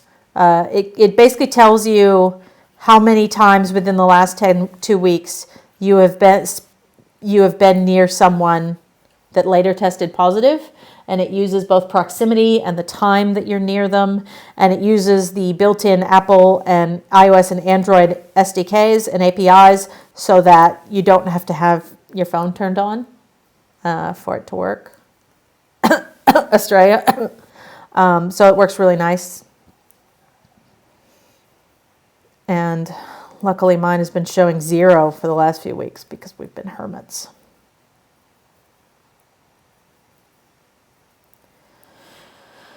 Sleeves are growing.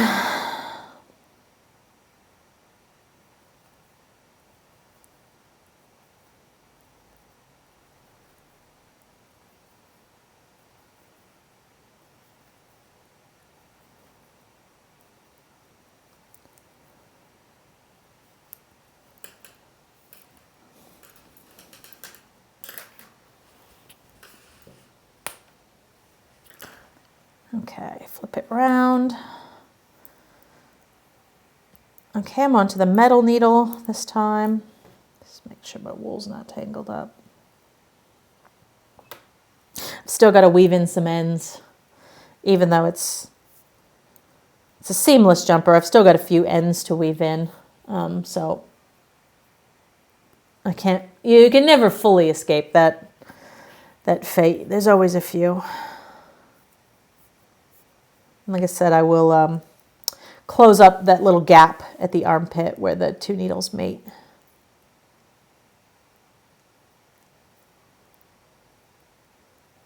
A little bit of an extra tug at the start just to avoid a ladder.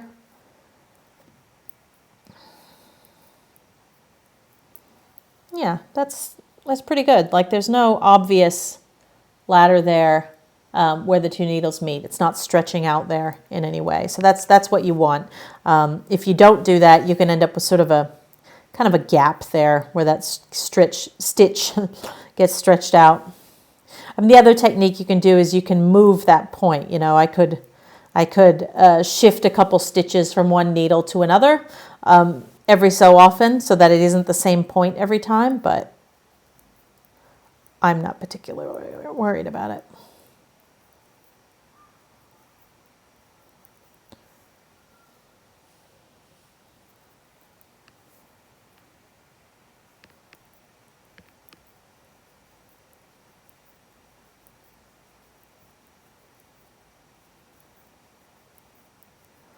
Knitting goes a lot faster than doing the ribbing or doing the cast off yesterday. Oh, that was tedious.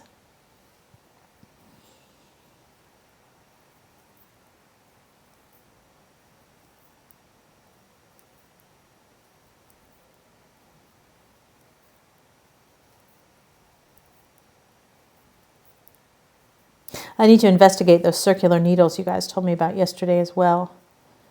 What were they called? Woven? It started with a CH, something like that. I'll have to go back and have a look. But there were some interesting circular needles. I haven't bought any new needles in a while, so it'd be interesting to see what the current state of the art is. You going to bed, Jody? Yeah, it's pretty late for you, friend. Chiagu, those are the needles. See you. Say hi to Cass. Have a lovely weekend, Jody. I'll talk to you again soon. Chiagu needles. I will look those up.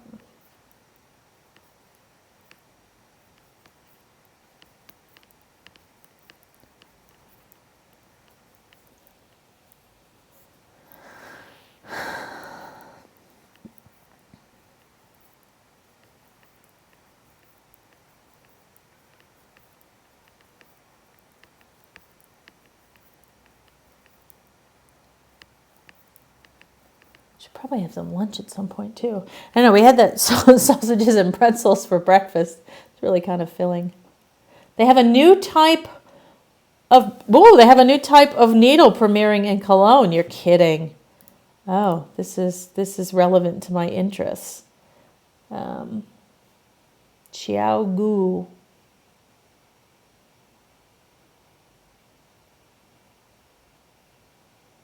Wow. Okay. And so they have blue cables. I love how they all have different colored cables because that's the only way you can brand these things. All right, I'll look them up. I'll see if I can find who the local dealers are.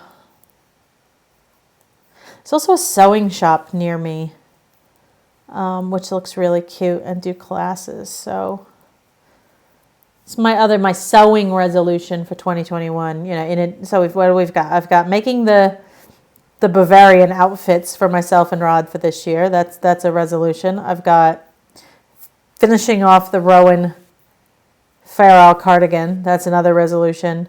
And third one will be to sew myself a pair of trousers, a pair of pants. Earlier this year, I experimented with a couple patterns. I made a couple muslins out of some scrap fabric. The fit was terrible, so I never bothered to go to. I bought some basically like a khaki, kind of khaki, however you say it. I've got, so yeah, trousers. Trousers is 2021 resolution. 3 colors of cables. Oh, you use them, Jody. Oh, I didn't. I'm not familiar with them. So someone in Australia sells them. That's okay. Chiagu.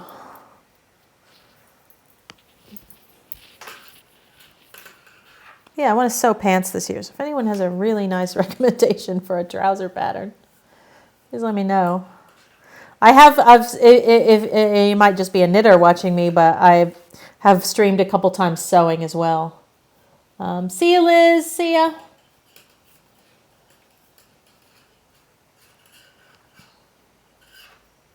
Yeah, I've done a couple sewing streams too. I've sewn a couple blouses in the last week. And I streamed that as well.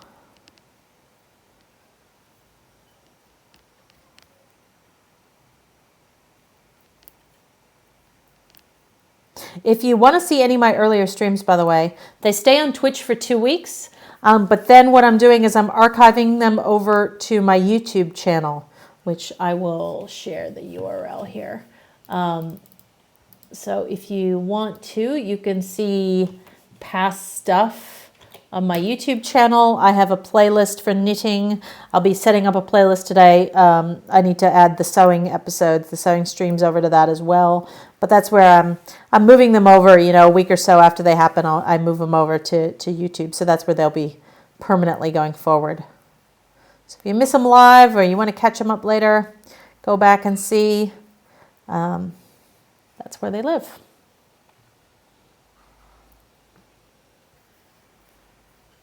Steel cable coated with nylon. So I've never really had a problem with the cable breaking. I mean, I've had one or two pairs where especially the old pony bamboo ones, where the cable separated from the tip. That happened once or twice. But we're talking about snapping them. I don't think I've ever snapped a wooden one, or I don't think I've ever, like I said, I've occasionally chipped the tips.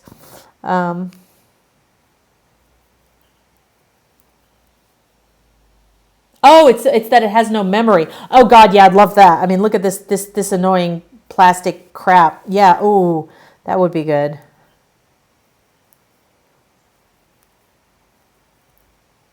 The problem is when I do buy needles, I buy them, for a specific project or something. And so I've got a few of these old ones hanging around that are just in the odd sizes that I rarely use, and so they never get replaced. And so I'm using 3mm needles here, which is not a common size that I use for anything. That's why I bought the wooden one. That's the needle I've bought most recently, but because I need 2 of them, I'm using this crappy old one. It's the only other one I have. Yeah, no memory. That would be nice to have it just not want to curl up on you. I was trying with this plastic one to really sort of bend it last night as I was doing the sleeves, trying to like, break it down to be a little bit more flexible. It's just not.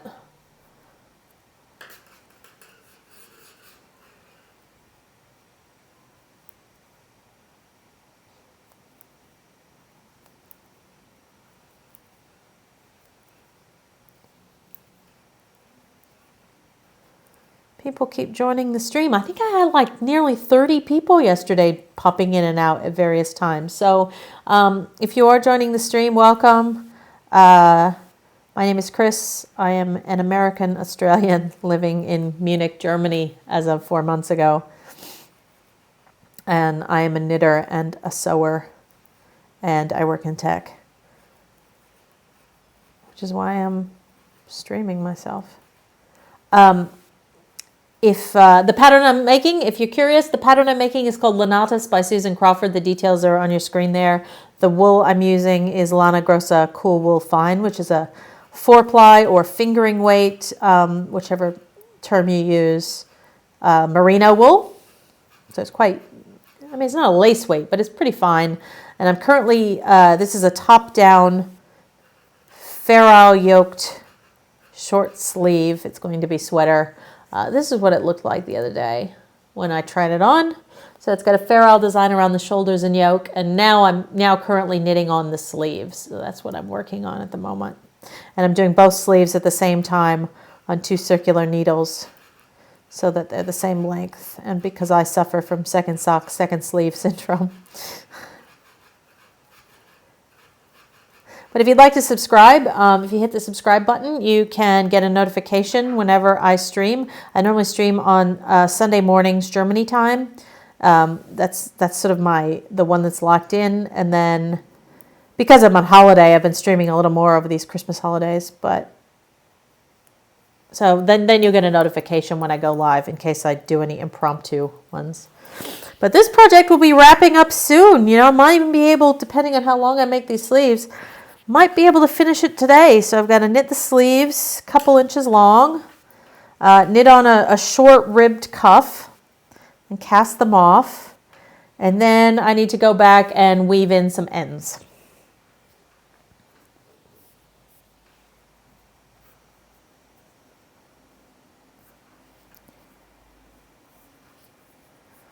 And then it will be ready to, I should wash it, block it as well. Although, to be honest with you, I don't really block them. The ones that I wear, like this sort of t-shirt style, I wash it. I'll do it in I put them in a bag, in a delicates bag in the washing machine, just so they don't get like stretched all to hell. Wash it on like the delicate or the hand or the wool cycle. And then I stretch it out just lay it out across a drying rack. And like we were saying earlier, there's so little humidity here in Germany that stuff dries. Like, you have a shower, you hang up your towel, and it's dry like an hour later. Like, it's so dry here. So my woolies, good thing is you washing your woolies, they dry pretty quickly. So I'll give it a wash and lay it out flat to dry. But if you watch on Sunday, I will probably be wearing it on the stream on Sunday because it should be done by then. And by then, I will probably be working on the feral cardigan that I showed earlier in this stream, which is a rescue whip from a few years back. It's in progress, and it's one of my 2021 resolutions to.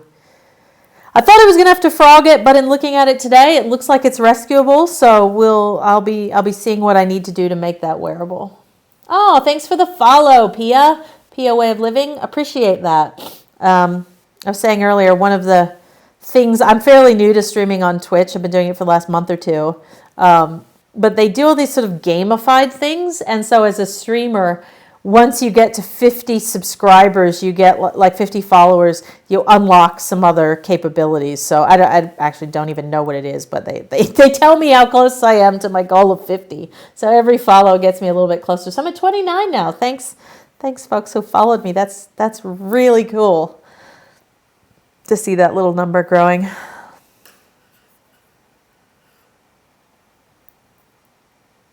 I'm also curious how people find this stream. Like, there've obviously been a few people on here who know me in real life and who saw when I tweeted out that it was on. But if you don't know me, I wouldn't mind if you typed in the chat one of these times and so I can figure out how people are actually finding me. I'm really kind of curious about this. If you're just on Twitch and saw it, or someone told you about it.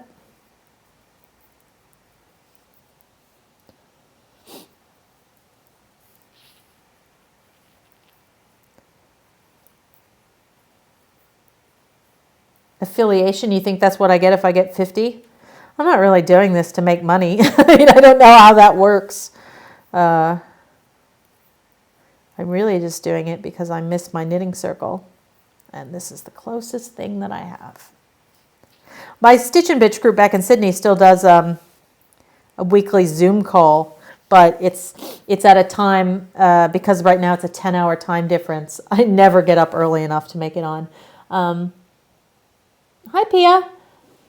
A newbie on Twitch trying to find interesting people. Oh, you're in Finland. Oh my gosh, I can't wait to visit Finland, to be honest with you. I mean, look, one of the reasons we moved to Europe was because I wanted to travel, and the job I do, normally I would be traveling quite a bit for work, but because of Corona, we're not. But really looking forward to hopefully in 21 getting to travel, and I've made my husband promise. We are both massive fans of the Moomins, or as you call them in Finland, the Moomi, I believe. And I understand that there is Moominland in Finland. And as God is my witness, I am going to Moominland. If not this coming summer, the one after that, I am going to Moominland. Because I am just a massive Moomi fan. And nice to meet someone in Finland. Really looking forward to getting to travel to Scandinavia. I've never really been there. I think the closest I've been last year, to the Nordics. Last year I went to Lithuania, to Vilnius. Well, I've been to Reykjavik in Iceland, but never been to Sweden or Finland or Norway. So really looking forward to that.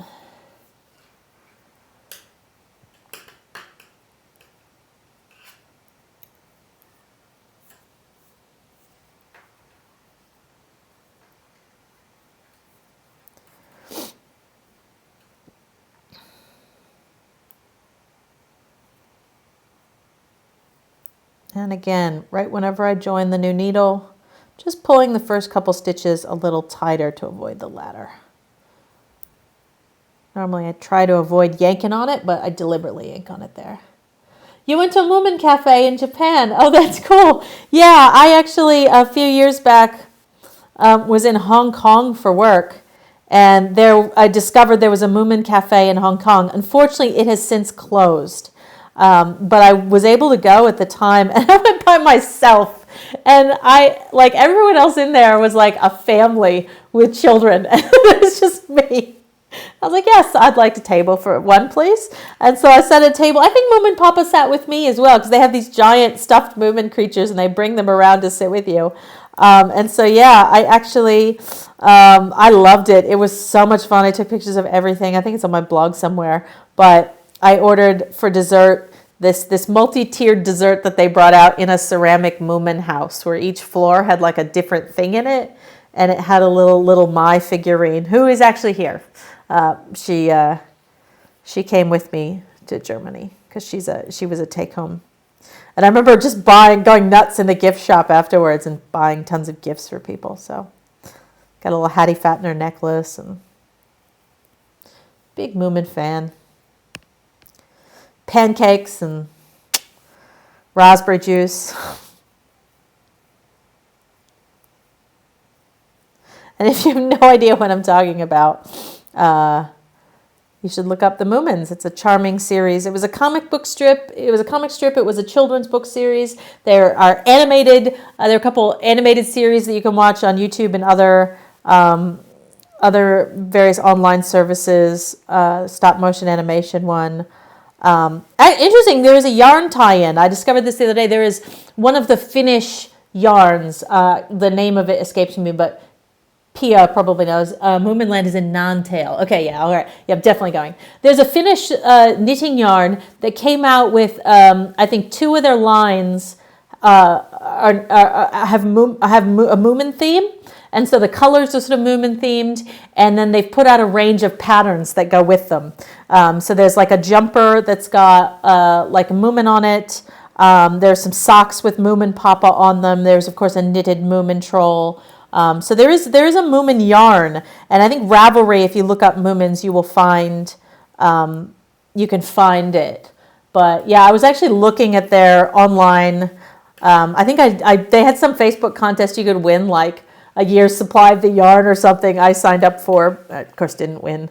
But yeah, I wouldn't mind getting some of the Moomin yarn, and some of the patterns are very cute. A couple of the patterns are very cute. I think to win the prize, you had to sort of say which of the patterns you would knit with it, and I said I would knit the jumper with Moomins on it. Pia says they made a movie about, Tove Jansson, the creator. Yes, because I think Tove wrote an autobiography, which I believe I picked up at a secondhand bookstore. I haven't got around to reading yet, but yes, I think I did read that there was a movie about Tove Jansson, because I think I read, a lot of the stuff in the stories, I think is inspired maybe by her life. And, Novita Mubit, that's the yarn, that's right. Yeah, that's the one, the Moomin yarn. Thank you. Yeah, you guys should have a look. It's really cute. I definitely want to get some. I mean, I think it was acrylic, isn't it? It's not like super fancy boutique yarn, but that's okay. Yeah, I'm excited to stock up on Moomin stuff while I'm in Europe. I'm part of the the Moomin mailing list, the official Moomin, and so they send, and they have a lot of different Moomin products, and the shipping to Germany is a lot cheaper than shipping to Australia. I tell you what. You were scared of them, Lemonlicious? Why would you be? Well, it's interesting. I was saying to Rod the other day. I didn't know these books growing up in the U.S. They were unheard of there to me. My husband introduced them to me, and I don't even know that they're that famous. Oh, merino cotton. Oh, that's nice. I don't know that they're that common in Australia either, to be honest with you. I think it's just that my mother-in-law was a librarian, and so I don't know how she knew about them, but so she and my husband introduced me to them, and we read one of the books he read to me as a bedtime story, because I'm a terrible insomniac, was Moomins in Midwinter, which is the one, and that one actually, I didn't find it scary, but because the Moomins hibernate all winter, so they're asleep, but this book is about the time that Moomin randomly wakes up. And he tries to wake up his family, and they won't wake up. And he's like, Mama, wake up. And it's really actually quite affecting. And then it ends up, he goes outside, and he ends up having sort of fun winter adventures with all the creatures who are awake during the winter. Little Mai's there, and Tutiki, I think, and, but it's kind of melancholy at times, and it's a little sad. Even in the normal Moomin stories, there's a bit of that. And it's funny, Pia, because I had a friend of mine in Sydney. She was an immigrant. She was Swedish. But I was talking to her about the Moomins, and she finds them very Finnish, because I guess the stereotype that like Swedish people have of the Finns is that you're all very gloomy and dark. And there is a little bit of that in the Moomins, I guess. I don't know. I find it also very charming. But yeah, I think that's a bit of a stereotype of the Finns, isn't it? Yeah, the Japanese love the Moomins. So there's quite a lot of Japanese Moomin stuff. And there was a recent series. There's a new series called Moomin Valley, which is a sort of, I guess it's like computer animated. I backed it on a Kickstarter or whatever when they were filming it. And so I think they've done one or two series now. It's got like Taron, what's his name? The guy who was in Eggsy from the Kingsmen. He's the voice of Moomin Troll. Rosamund Pike is Moomin Mama. It's got sort of some big name British people behind it. But we discovered recently it's on TV here in Germany in German. So we were watching it through some kids app, the local kids app, and streaming it to the TV. So I was watching Moomins the other day in German. Yes, Pia, we are very gloomy and melancholy people in Finland. Oh, well, for half the year when you don't see the sun, I mean, I can understand that. Taron Egerton, yeah, that guy, Taron Egerton. He does the voice of Moomin Troll. There's also a movie. There was a movie a few years back called it's the one of Comet in Moomin Land or something like that. But it was like a big budget. It's stop motion. What they did, I think they redid, because there was like a Polish series in the 80s or something that did this sort of stop motion felt puppet version. But they did a sort of big budget Hollywood voiced version of this recently, and Björk does the soundtrack, does the theme song, and Moomin Troll's voice is Alexander Skarsgård, Eric Northman from True Blood, and that is we watched that version, and it's very weird. So hearing Eric Northman's voice as Moomin Troll, and Sniff, oh my God, Sniff is Mads Mikkelsen, which is very weird. Moomin Papa is, of course, Stellan Skarsgård, Alexander Skarsgård's father. So they got a lot of sort of, Scandinavian artists, which is cool. But man, people are playing way out of character to do the voices in Moomin Troll there. Strange sense of humor. Hi, Discover Knitting. How are you? Happy New Year to you as well. Thanks for joining us. I've been going for nearly 2.5 hours. So, while I am knitting, we're mainly talking about Finland right now and the Moomins, tangentially related to yarn. But if you have just joined, my name's Kris. I'm an American Australian, but currently living in Munich, Germany. We moved to Germany after 20 years in Australia in the middle of a pandemic. And so right now, being in lockdown, all I'm doing is knitting and streaming because this is my only human contact. And I'm working on a jumper called Lenatus, which is by a designer called Susan Crawford from her book Evolution. I'm doing the sleeves now, so you can't really see it, but this was trying it on for size the other day. It's a top-down, seamless, 4-ply, Fairall yoked jumper or sweater. I'm knitting it out of Lana Grossa Cool Wool Fine. The details are there on the left. And yeah, I'm doing a short plain sleeve on it right now. And so I'm knitting both sleeves at the same time on 2 circular needles with the same ball of wool. So yeah, I'm onto the second sleeve. So again, just making sure. Jody said the mistake she's made a few times is she's continued on with that working yarn onto the other sleeve, which of course joins them together, and we don't want to do that. So I just make sure I separate them and I get the right working yarn for the second sleeve. Oh, Discover Knitting's tired.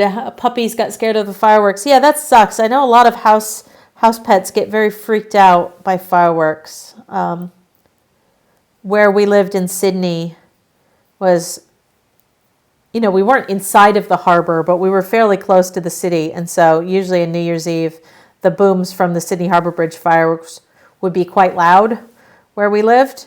Actually, Darling Harbor was a little closer, and they also go off there. And so it would be quite noisy, and both of our cats would get freaked out. Yeah, it sucks. I did hear some last night. So our cat, unfortunately, we didn't bring our cat with us, our living cat. We wanted to. I miss him terribly, but he's also quite anxious, and I don't think he would have liked flying 24 hours.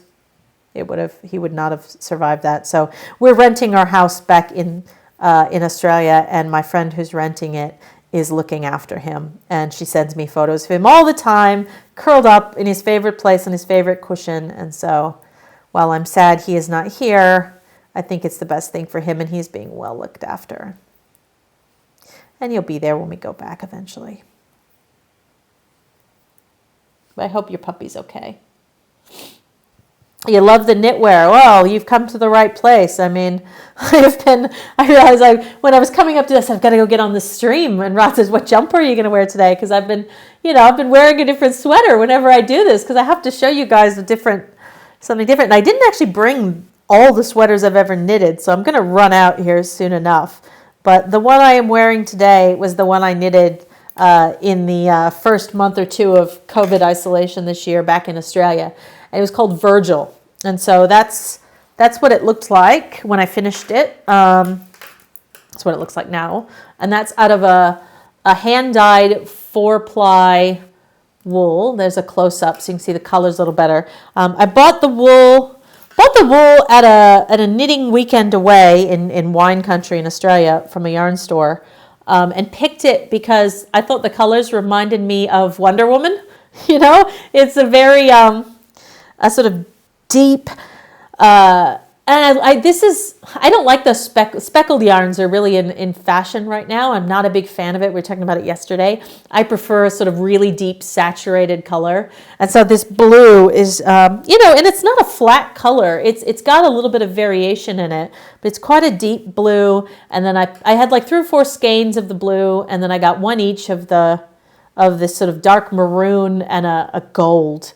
And it honestly just reminded me of Wonder Woman. And so when I saw this pattern, which was called Virgil, the Fair Isle, it looks a little bit like it reminded me of kind of classical architecture a little bit. And so I thought it fit with the sort of Wonder Woman, Greek mythology kind of vibe.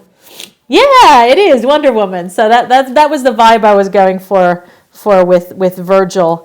And if you're interested in seeing the pattern on Ravelry, if you want to make it yourself, I'll just link to the URL here in the comments for you. But that is where you can get to the pattern for Virgil. And it's, again, it's similar to the one I'm knitting in that it is a top-down. You start at the collar and knit down, and you increase. You can see these eyelets in between the gold bands, those holes where the white's poking through my t-shirt. That's the increases. So you increase as you go down the project, and split for the arms and knit down the body and then knit down the sleeves. And so that's actually similar. That's the same sort of construction as Lenatus here. It's the same construction. And so this is actually I've knitted now, this will be the 3rd jumper in that sort of genre that I've knitted in the last year and a half. I'm kind of obsessed with them because they're easy to make. They're kind of flattering on lots of different body types. Yes, 4-ply takes a bit longer to knit than a thicker wool, but at the same time, they're great for layering. Like right now I'm wearing it with like a Uniqlo Heat Tech long sleeve underneath, so it's perfectly warm on a cold day in Germany. I've got the window open. But at the same time, I could easily wear this in Australia or in summer here with a singlet or nothing underneath, to be honest with you, because the wool. This is a wool. One of the other ones I did was a cotton blend. But yeah, while thicker wool is faster reward, I've decided I've accepted the fact that 4-ply is much more appropriate for my actual wardrobe and wear and usage. When did I start knitting? We talked about this a bit yesterday. I didn't knit as a kid. My mother did sewing and patchwork quilting. I grew up in Indiana, which is an area with lots of Amish people, and so like patchwork quilting is sort of a big deal. So I grew up knowing that was sort of the craft that I had the most experience with. I'd made a couple little baby quilts by myself. But when I moved to Australia in my early 20s, I had a long period of time before I got my working visa, and so I couldn't work, and so I needed to occupy myself. So I made a quilt. I hand sewed a quilt. I did some cross stitch, and then my partner's mother, who now that we're married, my mother-in-law, I think I was talking to her and I mentioned something about maybe I'd take up knitting. And so she sent me a children's learn to knit book and a ball of wool and a pair of plastic needles. And this was in, I think, I can look it up. I can look it up for you. But I was saying yesterday, it was probably in early 2003, 2000. It would have been, no, I think it would have been 2003. Let me see if I can find it. If I go to my blog and search, and it was basically made of washcloth.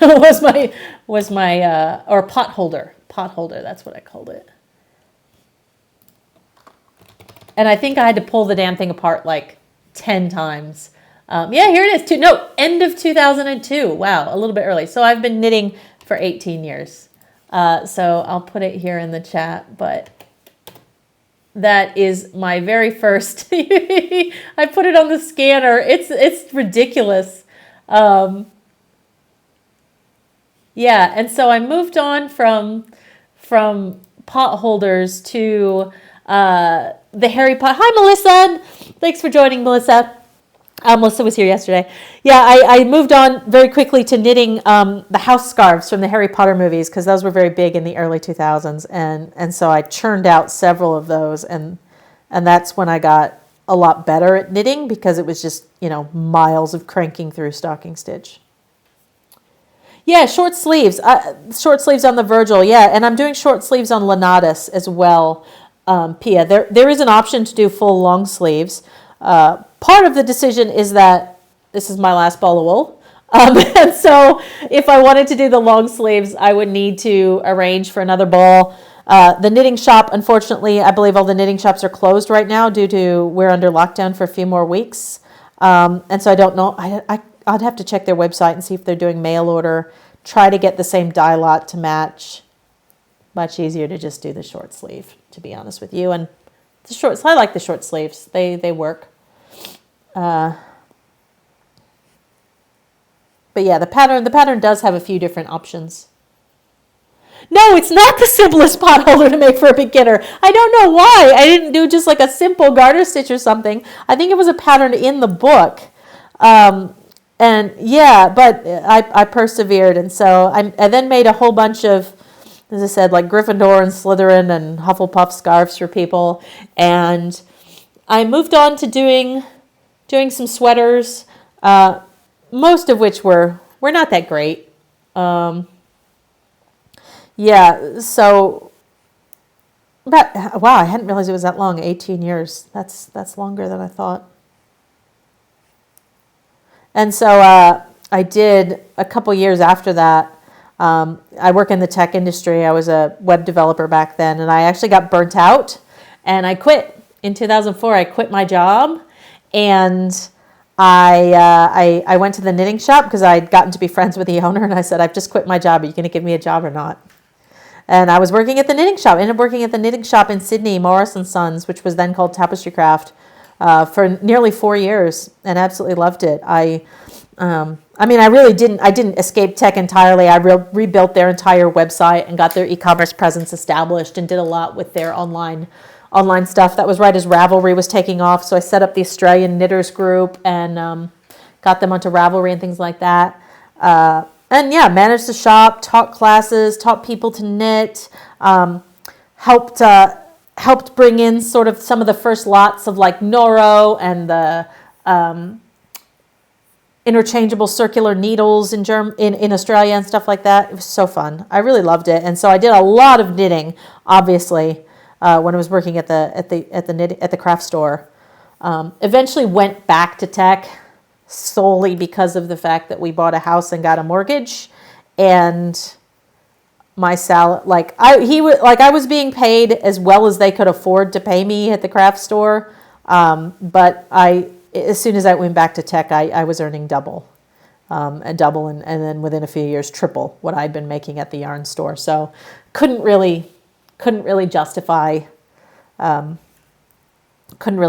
staying. Craft retail, unfortunately, is people do it for a labor of love. It is not a path to riches. Did I make all the house scarves? I think I ended up. Yes, I've made house scarves for all of the houses. Yes, definitely. And the annoying thing was, with the third movie with Azkaban, they changed the design of the scarves. In the first two movies, they were more of a rugby scarf where the stripes were of equal width, and then in the third movie, they changed to a design that has, like the red, like the Gryffindor was all red, and then it had sort of double bars of gold every now and then. So I actually knitted some of those. And yeah, knitting 6-foot long house scarves will give you nice even tension and make you a very fast knitter.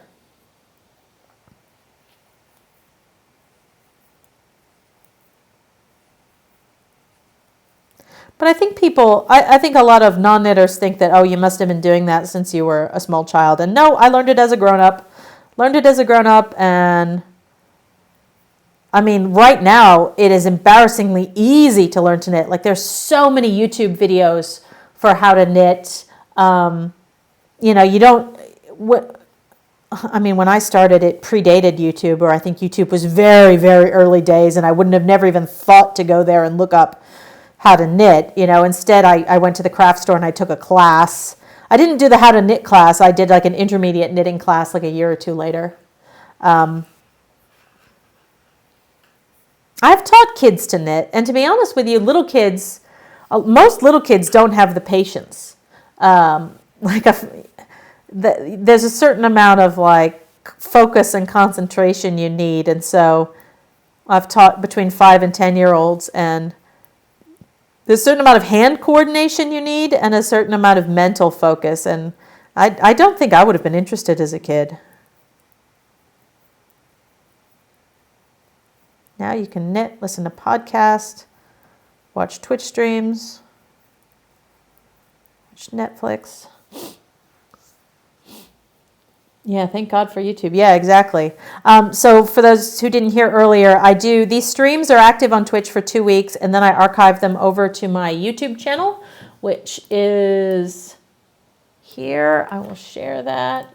So I have a knitting channel on there where I'm putting each of these streams. I've got a couple videos up there from sewing. I've got at least one techniques video I did a few years back. Talking about Fair Isle and doing, two-handed Fair Isle where you do one color in each hand. That's how I did, this. I had the green, the teal color in one hand and the white in the other. And so I've got a video basically showing how that works, both on the knit side and the purl side if you happen to be doing Fair Isle in the flat rather than in the round, and how you catch the floats and weave the floats as you go.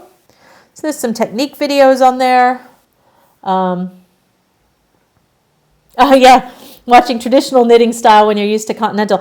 Yeah, so I can knit continental, and when I do the two-handed, so continental, for those of you who don't know, is where you hold the working wool in your left hand. I'm not as good with it that way. I have to kind of use my other finger. I'm slightly awkward. I do it when I do the two color. For all of this, I held the white wool in my left hand and did continental. But I think whichever way you learn tends to be the way you're most comfortable with, and I learned as a thrower. I'm a thrower, so I have quite an exaggerated throwing motion. I take my right hand off the needle entirely when I throw the wool around.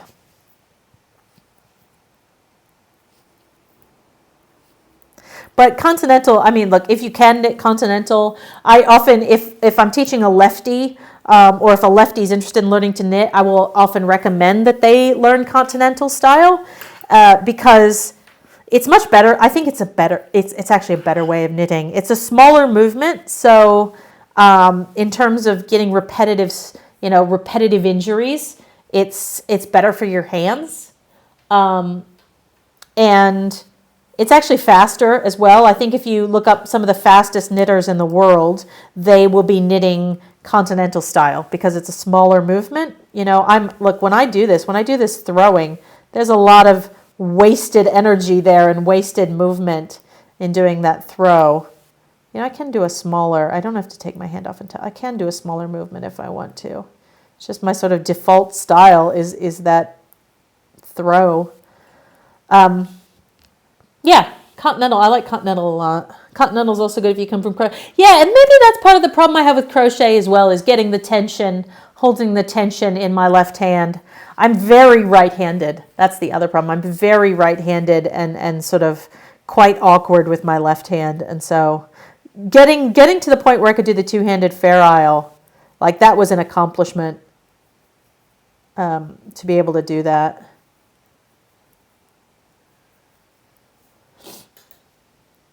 Irish lever knitting. Is that where you have like a long needle with a belt? Is that what you mean, Woban? Because yeah, I thought it's all very European, isn't it? That style. I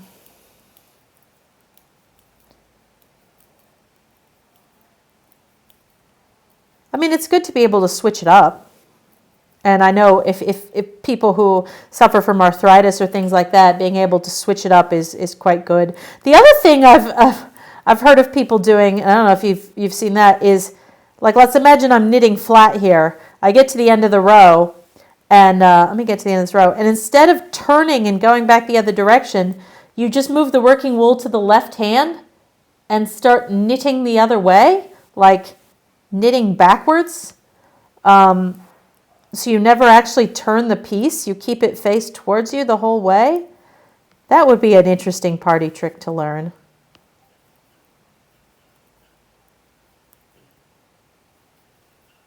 Someone has to have done a video or a blog post about that. So like, imagine that was the end of my row. I would then knit off the right needle onto the left needle by like, stitch would go in. I would, yeah. See, I don't know how you do it, but yeah, and so then you would just knit back and forth without actually turning it. Yeah, you tried knitting backwards. Yeah, knitting backwards, basically. Portuguese style. Excellent for arthritis. Oh, I'm going to have to look at this. You've clearly done like your Epcot Center tour of knitting styles of the world. I just go with the one that feels natural, which is a throw. Unless I'm doing something that requires me doing both. We talked about yesterday, I was doing earlier in the year, I started, but then ended up frogging ultimately a double knitted cowl in the round. So it's a very, that was quite a complicated one as well. And I had two colors going on and doing the double knitting technique and doing it in the round.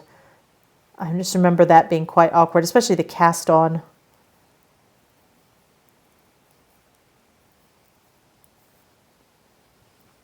Yeah, switch up depending on what the majority of stitches is going to be. Yeah, exactly. So when I'm doing a two-color Fair Isle, I tend to put the background color in my right hand. I know, and I have a book, The Art of Fair Isle Knitting, which talks about the fact that actually which hand you have it in does make a difference to the final garment. Because when you're carrying the yarn, the one that's I think on top or on bottom, one of them will sort of stand up a bit more and pop out. And so if you're doing a multicolored design, you might actually want to consider that. I just go for consistency. I figure if I always put the background wool in my right hand and the other color in my left hand, with a two-colored design like this, it's easy. That cardigan is interesting because I don't remember how the hell I decided which color went in which hand for that. Because I don't remember on the Fair Isle cardigan, because that's lots of colors and it changes up. And so I would need to have some system for which color goes in which hand at any given time and at least be consistent from any repeats of the same motif. Knitting's complicated, folks. My current sweater is a lot of purling, so I'm doing combination. Yeah.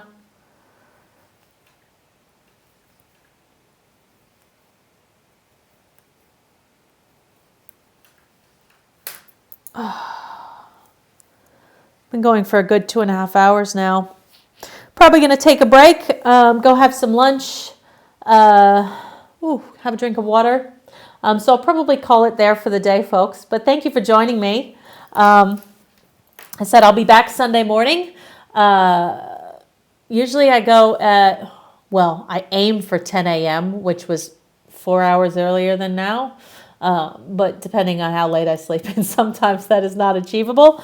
But I'll be on Sunday morning. If you've subscribed, you'll get a notification, and you will, by Sunday, 48 hours from now, you should hopefully see me wearing the finished thing. So I'll be sure to put it on my Instagram, and I'll be sure to show it off on Sunday. So please subscribe if you haven't. I'd love to see you on the stream in the future, and thanks for all the conversation. It really means a lot to me, and honestly, you guys are making me feel like I'm back at home with an actual knitting circle again. So thanks so much, and have a lovely Friday.